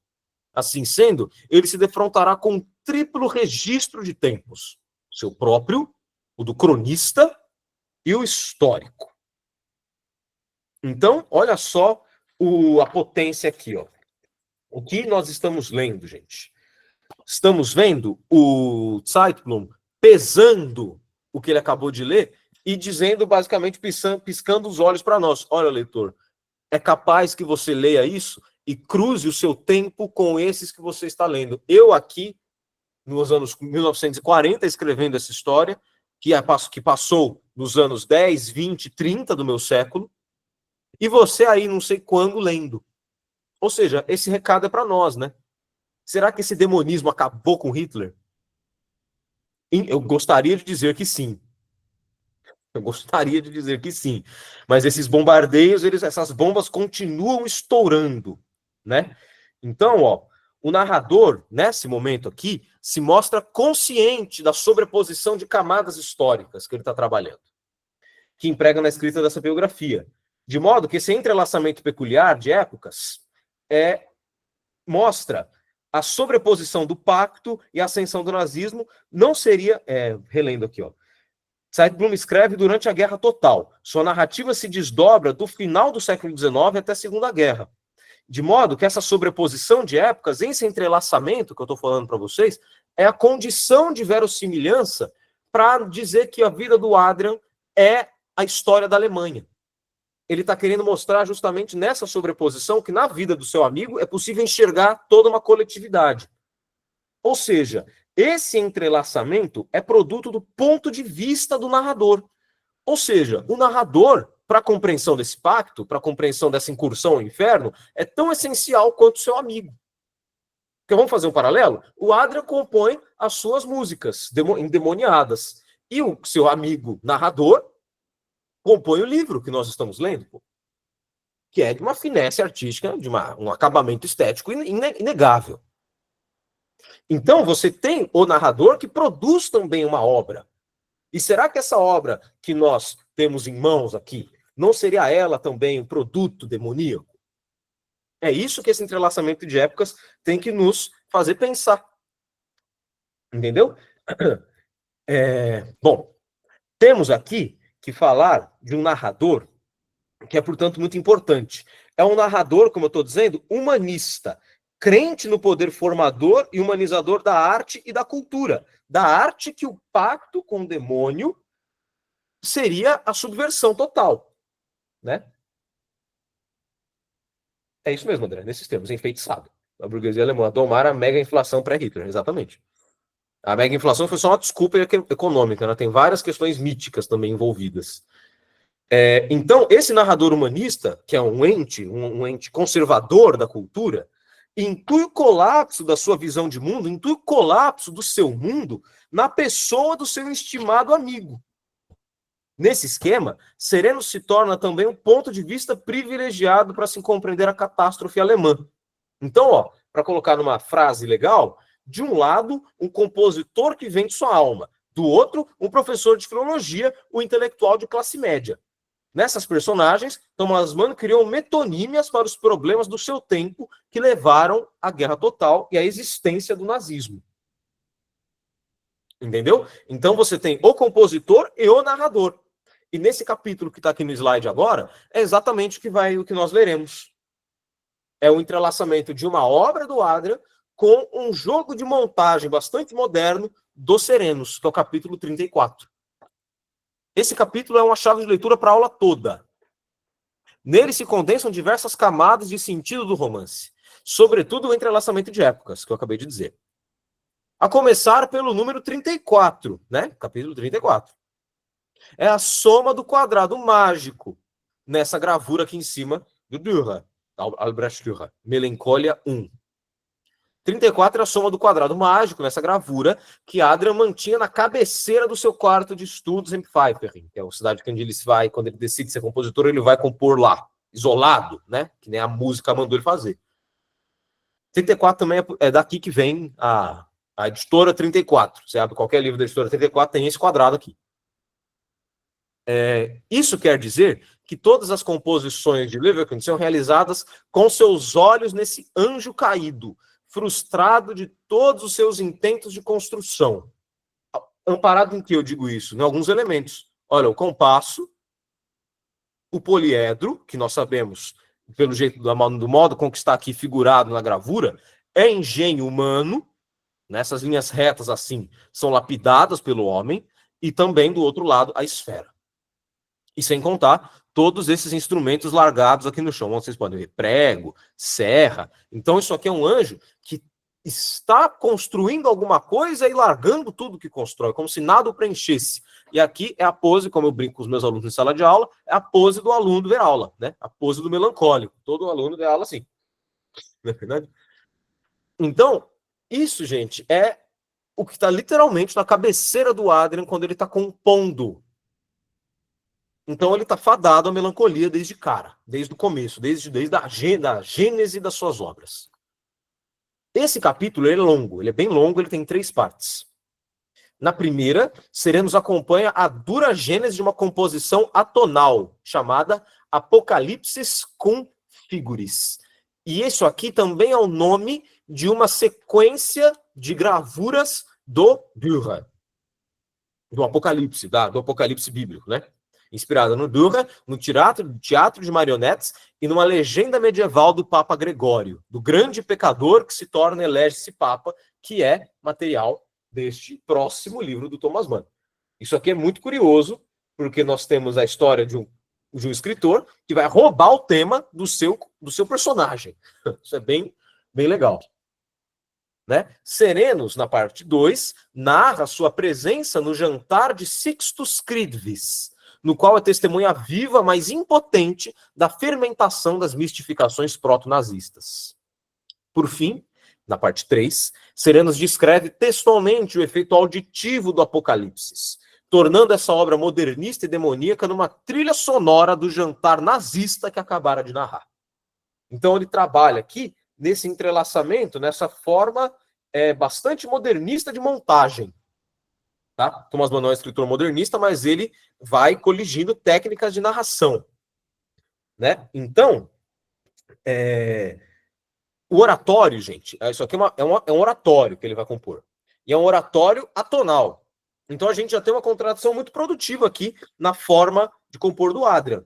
Trata-se de uma forma, a base dela é uma forma arcaica, mas se ele é atonal, se já não está cumprindo a forma tonal que é a tradição humana, que o cânone manda, essa forma arcaica é trabalhada modernistamente, ela tem resultados modernistas.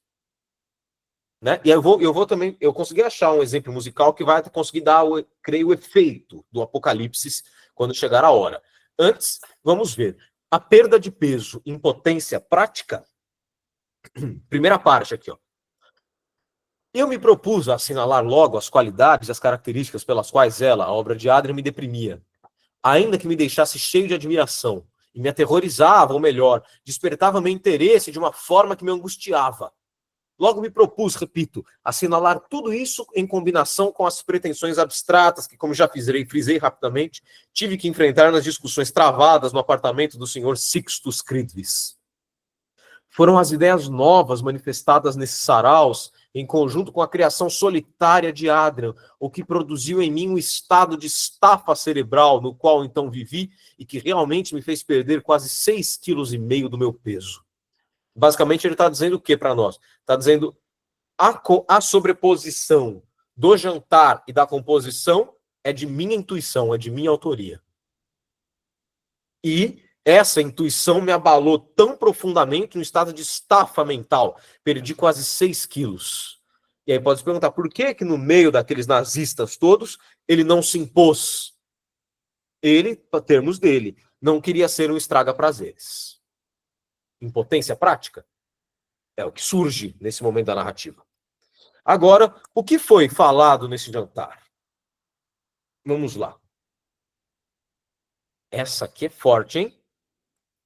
Das Kreuz war noch nicht schwer genug. A cruz não era pesada o suficiente. Aqui, esse compositor de fotomontagem, né, alemão, John Heartfield, que eu adoro, e que tem uma atualidade, uma verve, assim, que eu acho que devia ser atualizada. A gente vai conhecer mais a obra dele, né? É uma fotomontagem moderníssima que ele compõe, né? O que aconteceu nesse jantar? Foi falado lá. Esse mundo era ao mesmo tempo antigo e novo, revolucionário e retrógrado. Nele, os valores ligados à ideia do indivíduo, verdade, liberdade, direito, razão, ficariam inteiramente debilitados e rejeitados, ou pelo menos assim assumiriam um significado totalmente diverso do que tiveram nos séculos precedentes. Desarraigados da palha da teoria, seriam relativizados, abastecidos de sangue e em seguida submetidos a uma instância muito superior, a da força, da autoridade, da ditadura da fé. O que não se realizaria de modo reacionário, à maneira de ontem ou de anteontem, e sim de uma forma que igualaria uma regressão muito inovadora da humanidade em direção aos estados e condições teocrático-medievais. Isso não seria mais retrocessivo do que, por exemplo, o caminho ao redor de uma esfera, que naturalmente, ao passar em torno dela, volta ao seu ponto de partida, e, portanto, pode ser qualificado de retrógrado. Resultava disso que o retrocesso e o progresso, o antigo e o novo, passado e futuro, se tornariam uma e mesma coisa. Parênteses. Alaí, só tenha certeza que você marcou presença, tá? Tá fixado a chamada. Mas fica tranquilo. Então, a gente está falando de um tipo de retrocessão que é muito sui generis. É um retrocesso que está pintado de verniz de revolução, né? Olha só, os valores burgueses iluministas, verdade, liberdade, razão, direito, foram antes questionados pelo diabo. Vamos lembrar? O que nós propiciamos já não é o clássico, meu caro, e sim o arcaico, o primordial, o que desde tempos imemoriais ninguém experimentou. A gente leu isso, né? Então, o discurso revolucionário do nazismo consiste numa perversão e mistificação filosóficas e míticas, eu acrescentaria, que desfiguram o indivíduo, destituindo de sua autonomia e autodeterminação burguesas, para, enfim, submetê-lo a uma instância muito superior à da força, da autoridade, da ditadura da fé. Então, é justamente o que eu cheguei a pintar um pouco na aula passada.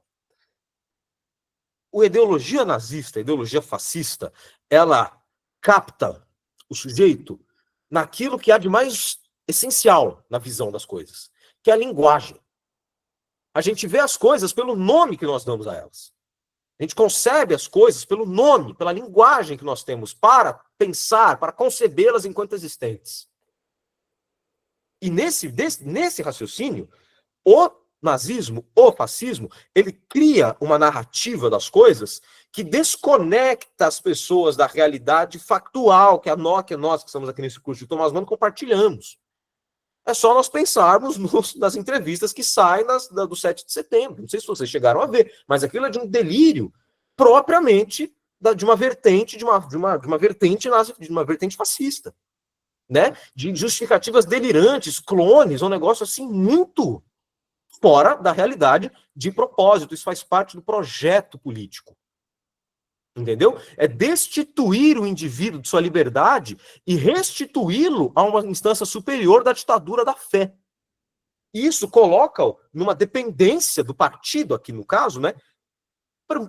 Essencial. Toda a vida é determinada pelo parâmetro do partido nazista. Né? O do nosso século a gente ainda está entendendo, mas o do século passado foi assim que se configurou. Né? E esse passado, ele piora. Esse jantar, ele piora. Se eu posso estragar um pouco mais a tarde de vocês. Porque olha só como ele termina, no último parágrafo da segunda parte. Isso aqui é uma fala, né, de um dos frequentadores lá. E aqui, de novo, o Hartfield.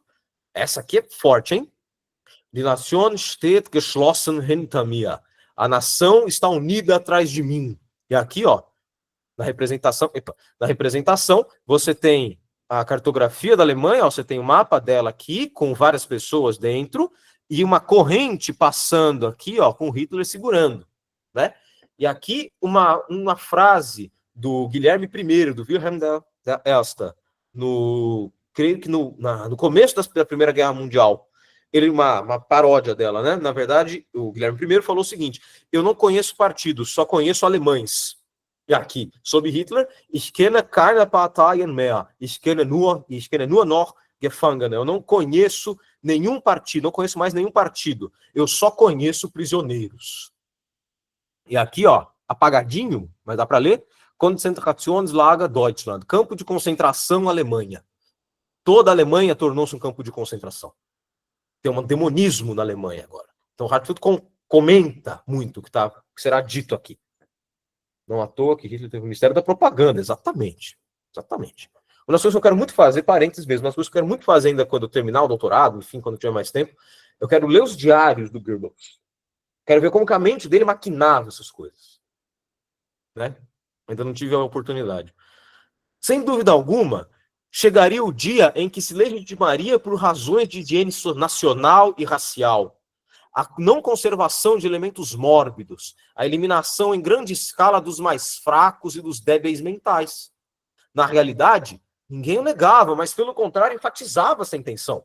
Estariam em jogo decisões muito mais graves, das quais a rejeição de qualquer efeminação humana, produto da era burguesa. Tratar-se-ia de um esforço instintivo por tornar a humanidade capaz de enfrentar tempos duros, sombrios, desdenhosos de sentimentos humanitários, épocas de guerras e revoluções generalizadas que com certeza nos reconduziriam bem longe, rumo a períodos anteriores à civilização cristã da Idade Média, mais próximos daquela fase obscura que pertencera à origem dessa, após o colapso da cultura antiga, na qual toda a humanidade ficaria em torno de uma só ideia, de uma só imagem, toda homogênea. A humanidade total, sem distinções de identidade. Diluir-se-ia toda a limitação burguesa do indivíduo. Verdade, liberdade, direito, razão. Isso se diluiria para se integrar no partido, para se integrar nessa forma totalizante de compreensão das coisas. Né? Então, esse jantar é bem demoníaco, não acho? Esse jantar é dos piores. E aqui, eu acho que vale a pena a gente cruzar direto, né?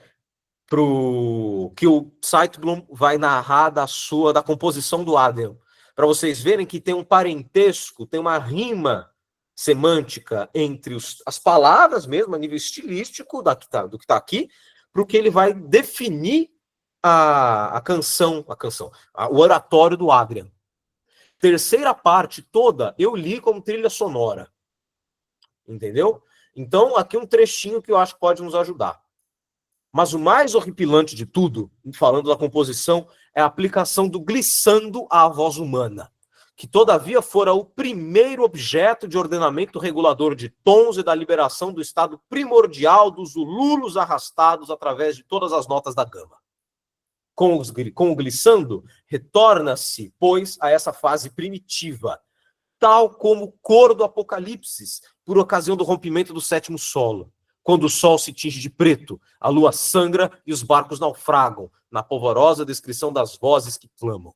Então vocês veem que tem um parentesco, fase primitiva. A gente tem isso aqui também, esforço instintivo de uma revolução, de um retorno a um totalitarismo, de um retorno a uma coisa sem distinção individual dos sujeitos, né?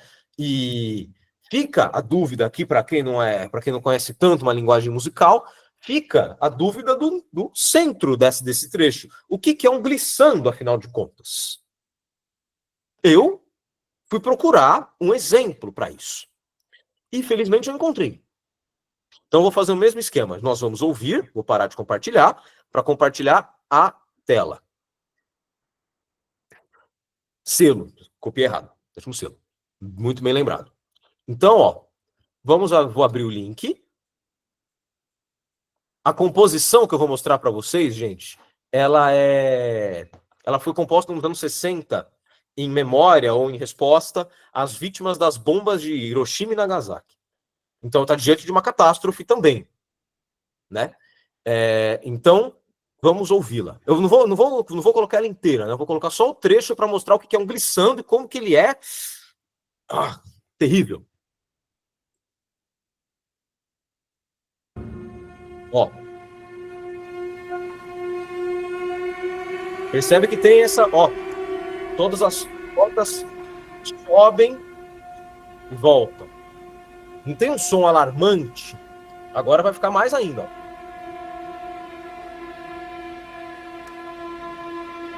Olha. terrível, parece um alarme, parece um grito de socorro, um grito de desespero. Imagina só o que a gente vai ouvir aqui. Olha isso.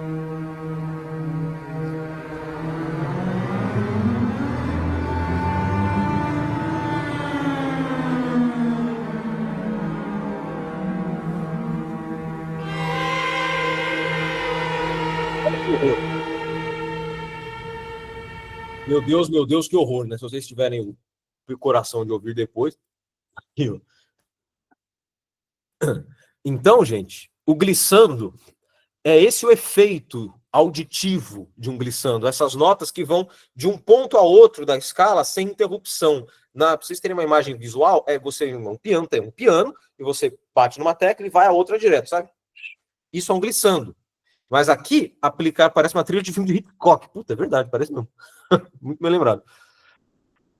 Então, o glissando aqui, ele está aplicado à voz humana. Olha só. Ele está aplicado à voz humana. Então, é um grito. É um apocalipse mesmo. São todas as vozes da humanidade toda gritando. Que é o que acontece aqui. Né? É o que está em jogo aqui. Tá dito. A não conservação de elementos mórbidos, a eliminação em grande escala dos mais fracos e dos débeis mentais. O extermínio está posto, né, nesse jantar. Ao que o Zeitlum não foi capaz de se opor. Olha só. Com o glissando e a catástrofe. Com a técnica do glissando, adquire-se uma textura musical ao mesmo tempo coletiva e alarmante, pois ouvem-se as vozes em coro, ora tornando-se conjuntamente mais agudas, ora mais graves, como a gente ouviu agora, só que em cordas, né? Zeitlum descreve as formas de composição se valendo de um conjunto de imagens que se vê também nas noitadas, termos dele, com o círculo de Cridvis. Períodos anteriores à civilização cristã se ligaria nesse raciocínio à fase primitiva emulada pelo glissando do oratório. Ou seja, na organização do romance, tanto a mistificação totalizante e mítica dos nazistas, quanto a composição de vanguarda de Leverkusen teriam parte com o diabo, posto que nesse livro, como dito anteriormente, tudo obedece a uma curvatura demoníaca. Certo? Então, o narrador, ele está, de fato, estafado mentalmente, paralisado mentalmente. Porque essa catástrofe é a catástrofe do mundo que ele concebe enquanto um mundo burguês, que está sendo arruinado. E nós, no século XXI, estamos na função dessa ruína, o que vem depois dela. Certo? O Georg Lukács, ele fala em termos assim bastante interessantes para se ler o Dr. Fausto. Para o Lukács, o Mann teria representado dentro dos limites de Kaiserslautern e, portanto, da Alemanha, a incursão pelo inferno de todo o Ocidente, que foi capaz de conviver, assim como Zeitlum, com as ideias irracionais e amorais do nazifascismo, sem cometer a indelicadeza de bancar o desmancha-prazeres, aspas do narrador, até esse totalitarismo assumir as rédeas do Estado e depois da guerra e do extermínio. Né? E, infelizmente, a poeira levantada por essa forma de compreensão das coisas ainda sopra no Ocidente, ainda faz a poeira entrar nos olhos e comanda multidões, né? Só não vê quem não quer. Estados Unidos, Brasil, Alemanha, que é a AfD fortíssima lá, né? Hungria, Polônia. Então, essa forma de... Paulo Arantes que fala isso. Essa forma de organização, essa forma totalitária, violenta, ela não pode ser desinventada. Ao menos não dentro desse sistema. Né? Então a gente está diante do Zeitlum, que está diante da catástrofe do seu mundo, da sua concepção das coisas, da forma com que um humanista burguês compreende o mundo.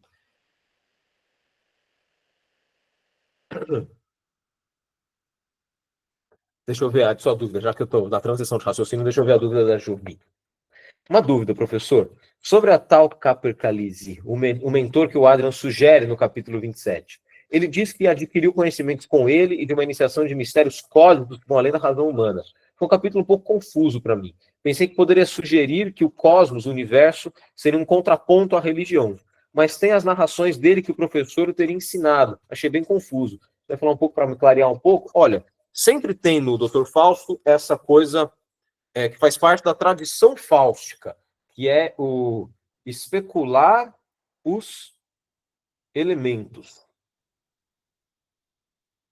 O Fausto faz isso, todo personagem fáustico na tradição, ele especula os elementos e tenta sair, né, do que é o cânone do pensamento. Então, creio que essas reflexões sobre o cosmos, o universo, elas seriam um contraponto à religião, precisamente por mostrar que a religião ela não ilumina tudo, né? Jovi, eu creio que seja nesse capítulo, ou se não é num outro, mas ele chega a responder para o Tsaitlum o seguinte: será que esse seu humanismo não seria somente uma forma de teocentrismo medieval? Então, será que esse seu humanismo, esse culto da cultura, da razão, da ordem, né, burguesa, da democracia, não seria uma forma de regressão também? Então, o cosmos, o universo, é figurado no romance como um contraponto mesmo, como uma forma de dizer que a religião ela não abrange a magnitude, o tamanho do universo. A religião é um problema humano. A religião ela pode ser um desejo de compreensão do infinito, uma forma de entender o infinito, mas ela tem limites, né? Não sei se eu consegui. Esse capítulo, ele honestamente não está muito fresco na minha memória. Né? A religião é uma pulsão nossa pelo infinito, um desejo de compreendê-la, compreender esse infinito, botar uma rédea, botar um limite nela, né? Aí vem a máquina do mundo, etc. Então, no fim do livro, para a gente já encaminhar para o fim da aula, que tem poucos minutos, diante dos escombros da guerra, a gente já está no epílogo, né? Já acabou o livro, a gente já está no narrador olhando para trás e pensando o que ele narrou, o narrado. Diante dos escombros da guerra e de notícias de campo de concentração, com Adrian enlouquecido, serenos em si mesmado, volta as perguntas a si mesmo, reavaliando sua posição de professor naquela Alemanha material e espiritualmente arruinada. Aqui, eu que sou professor, isso aqui me toca profundamente. Será que voltarei a inculcar nos cérebros de alunos dos últimos anos do curso clássico de um colégio a ideia de uma cultura na qual a reverência às divindades das profundezas se une ao culto ético de olímpica razão e lucidez, formando uma só piedade?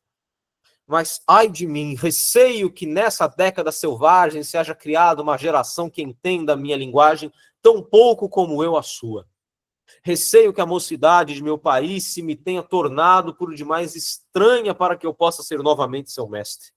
E mais ainda, a própria Alemanha, esse país desaventurado, se tornou estranha a mim, justamente em virtude do fato de eu ter me abstido dos seus crimes e, seguro do fim pavoroso, a haver me abrigado na solidão.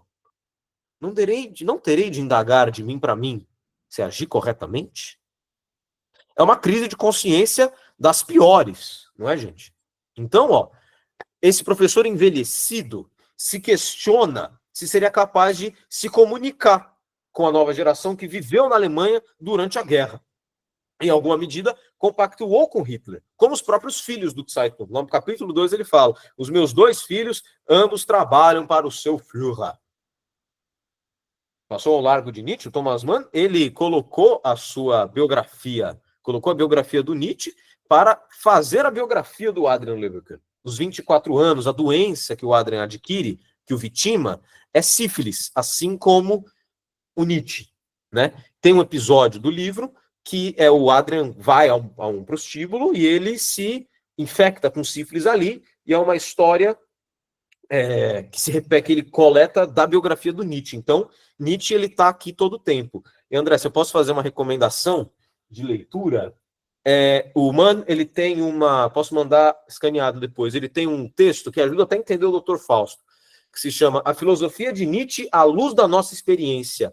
Ele acho que ele é de 47 mesmo, logo depois da publicação do Dr. Fausto, que ele vai trabalhar esses temas dentro da filosofia nietzschiana, o nazismo, etc., debatendo com Nietzsche, salvando a figura dele em alguma medida. É um bom texto, longo, mas muito bom.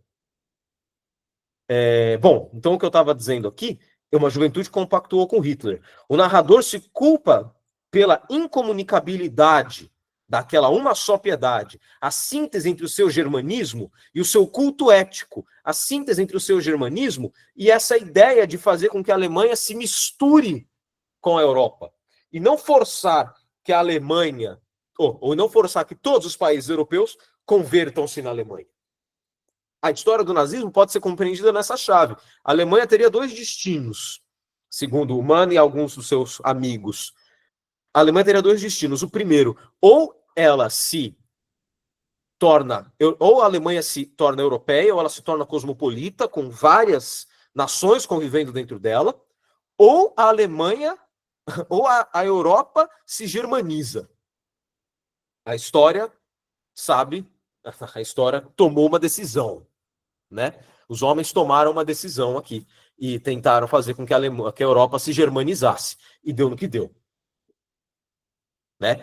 Então, a pergunta que a gente pode ter aqui na leitura desse parágrafo, desse trecho de parágrafo é: será que a complacência do Adrian, do Zeitlum, naquelas conversas nazistas, não o tornaria, contra a sua vontade, parte do pacto?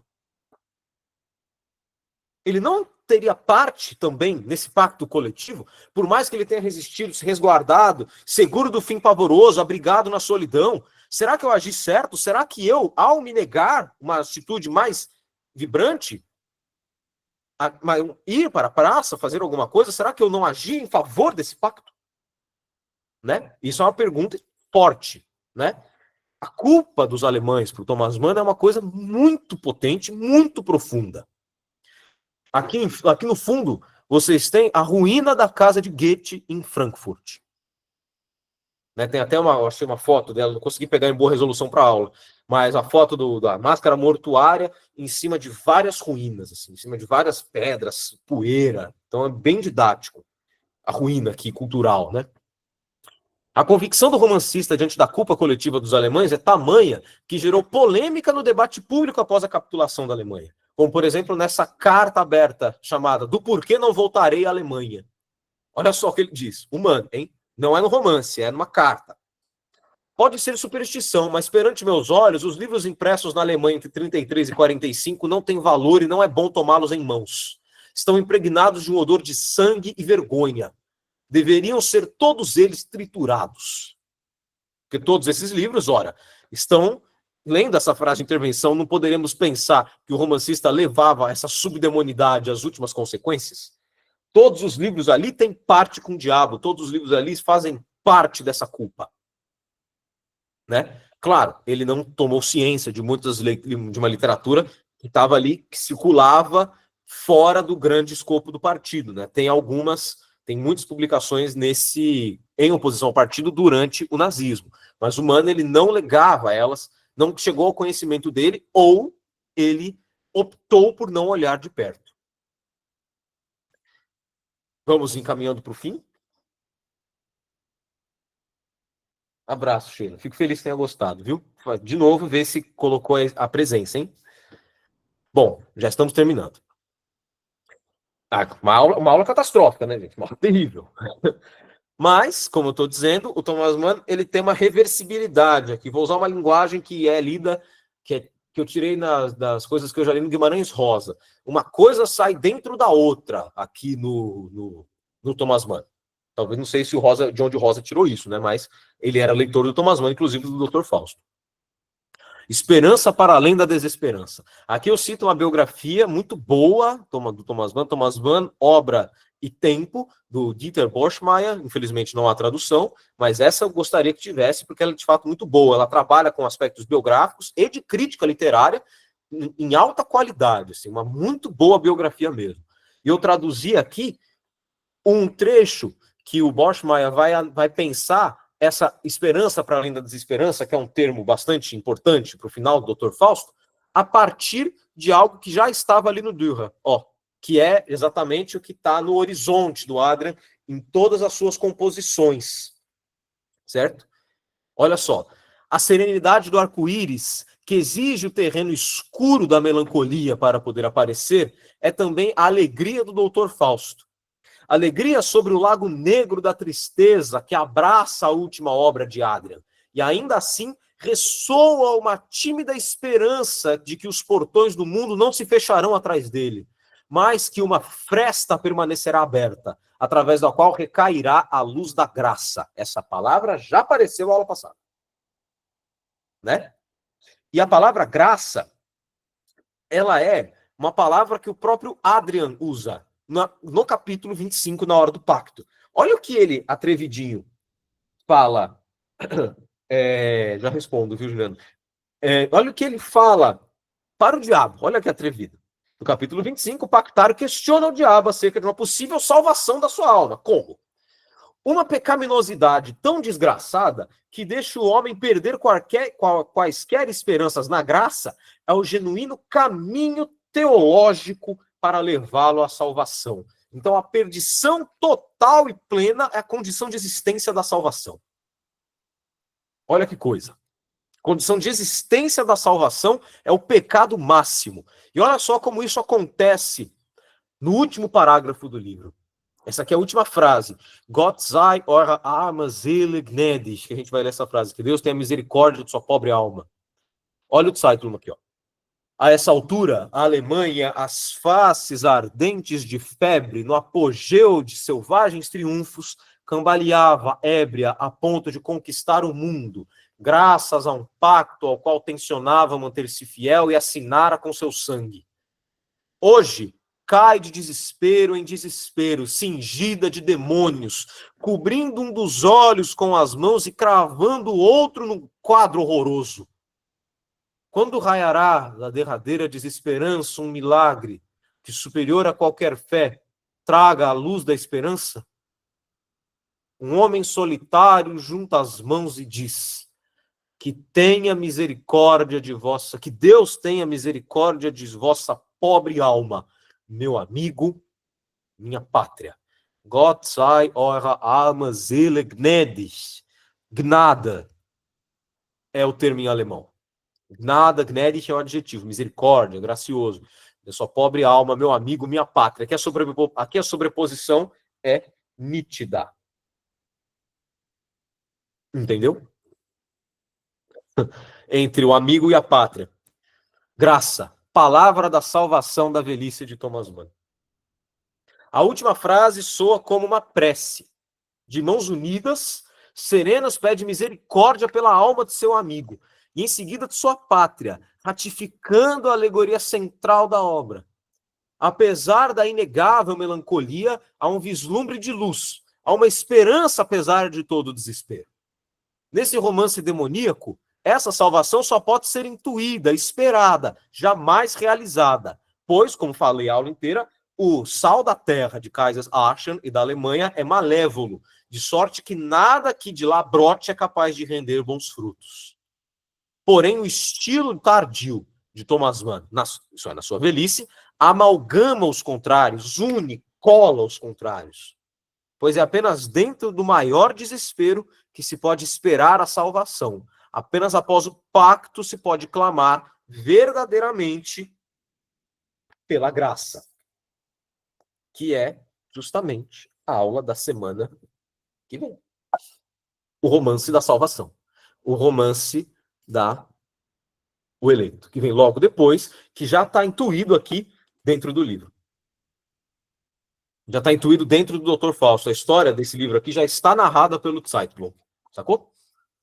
Então ele tem, de fato, uma dimensão espiritual para o que está acontecendo na Alemanha, e essa culpa é redimida parodicamente, de modo muito engraçado e muito difícil, no Eleito, que é o objeto do meu doutorado. Você vai mandar a gravação dessa aula? Maria, as aulas vão para o YouTube, viu? Então elas vão ser postadas todas de uma vez quando finalizar o curso. Então depois da última aula em outubro, elas vão subir todas. Tá? Meus alunos também vêm pedindo. Imagina. Boa tarde, gente. Obrigado pela participação de novo. Marquem presença, hein? Dessa vez eu vou deixar só aqui, porque teve muito mais gente aderindo no e-mail do que na aula. Então acho melhor fazer assim, que aí fica mais fiel. Tudo bem, mas espero que tenham gostado.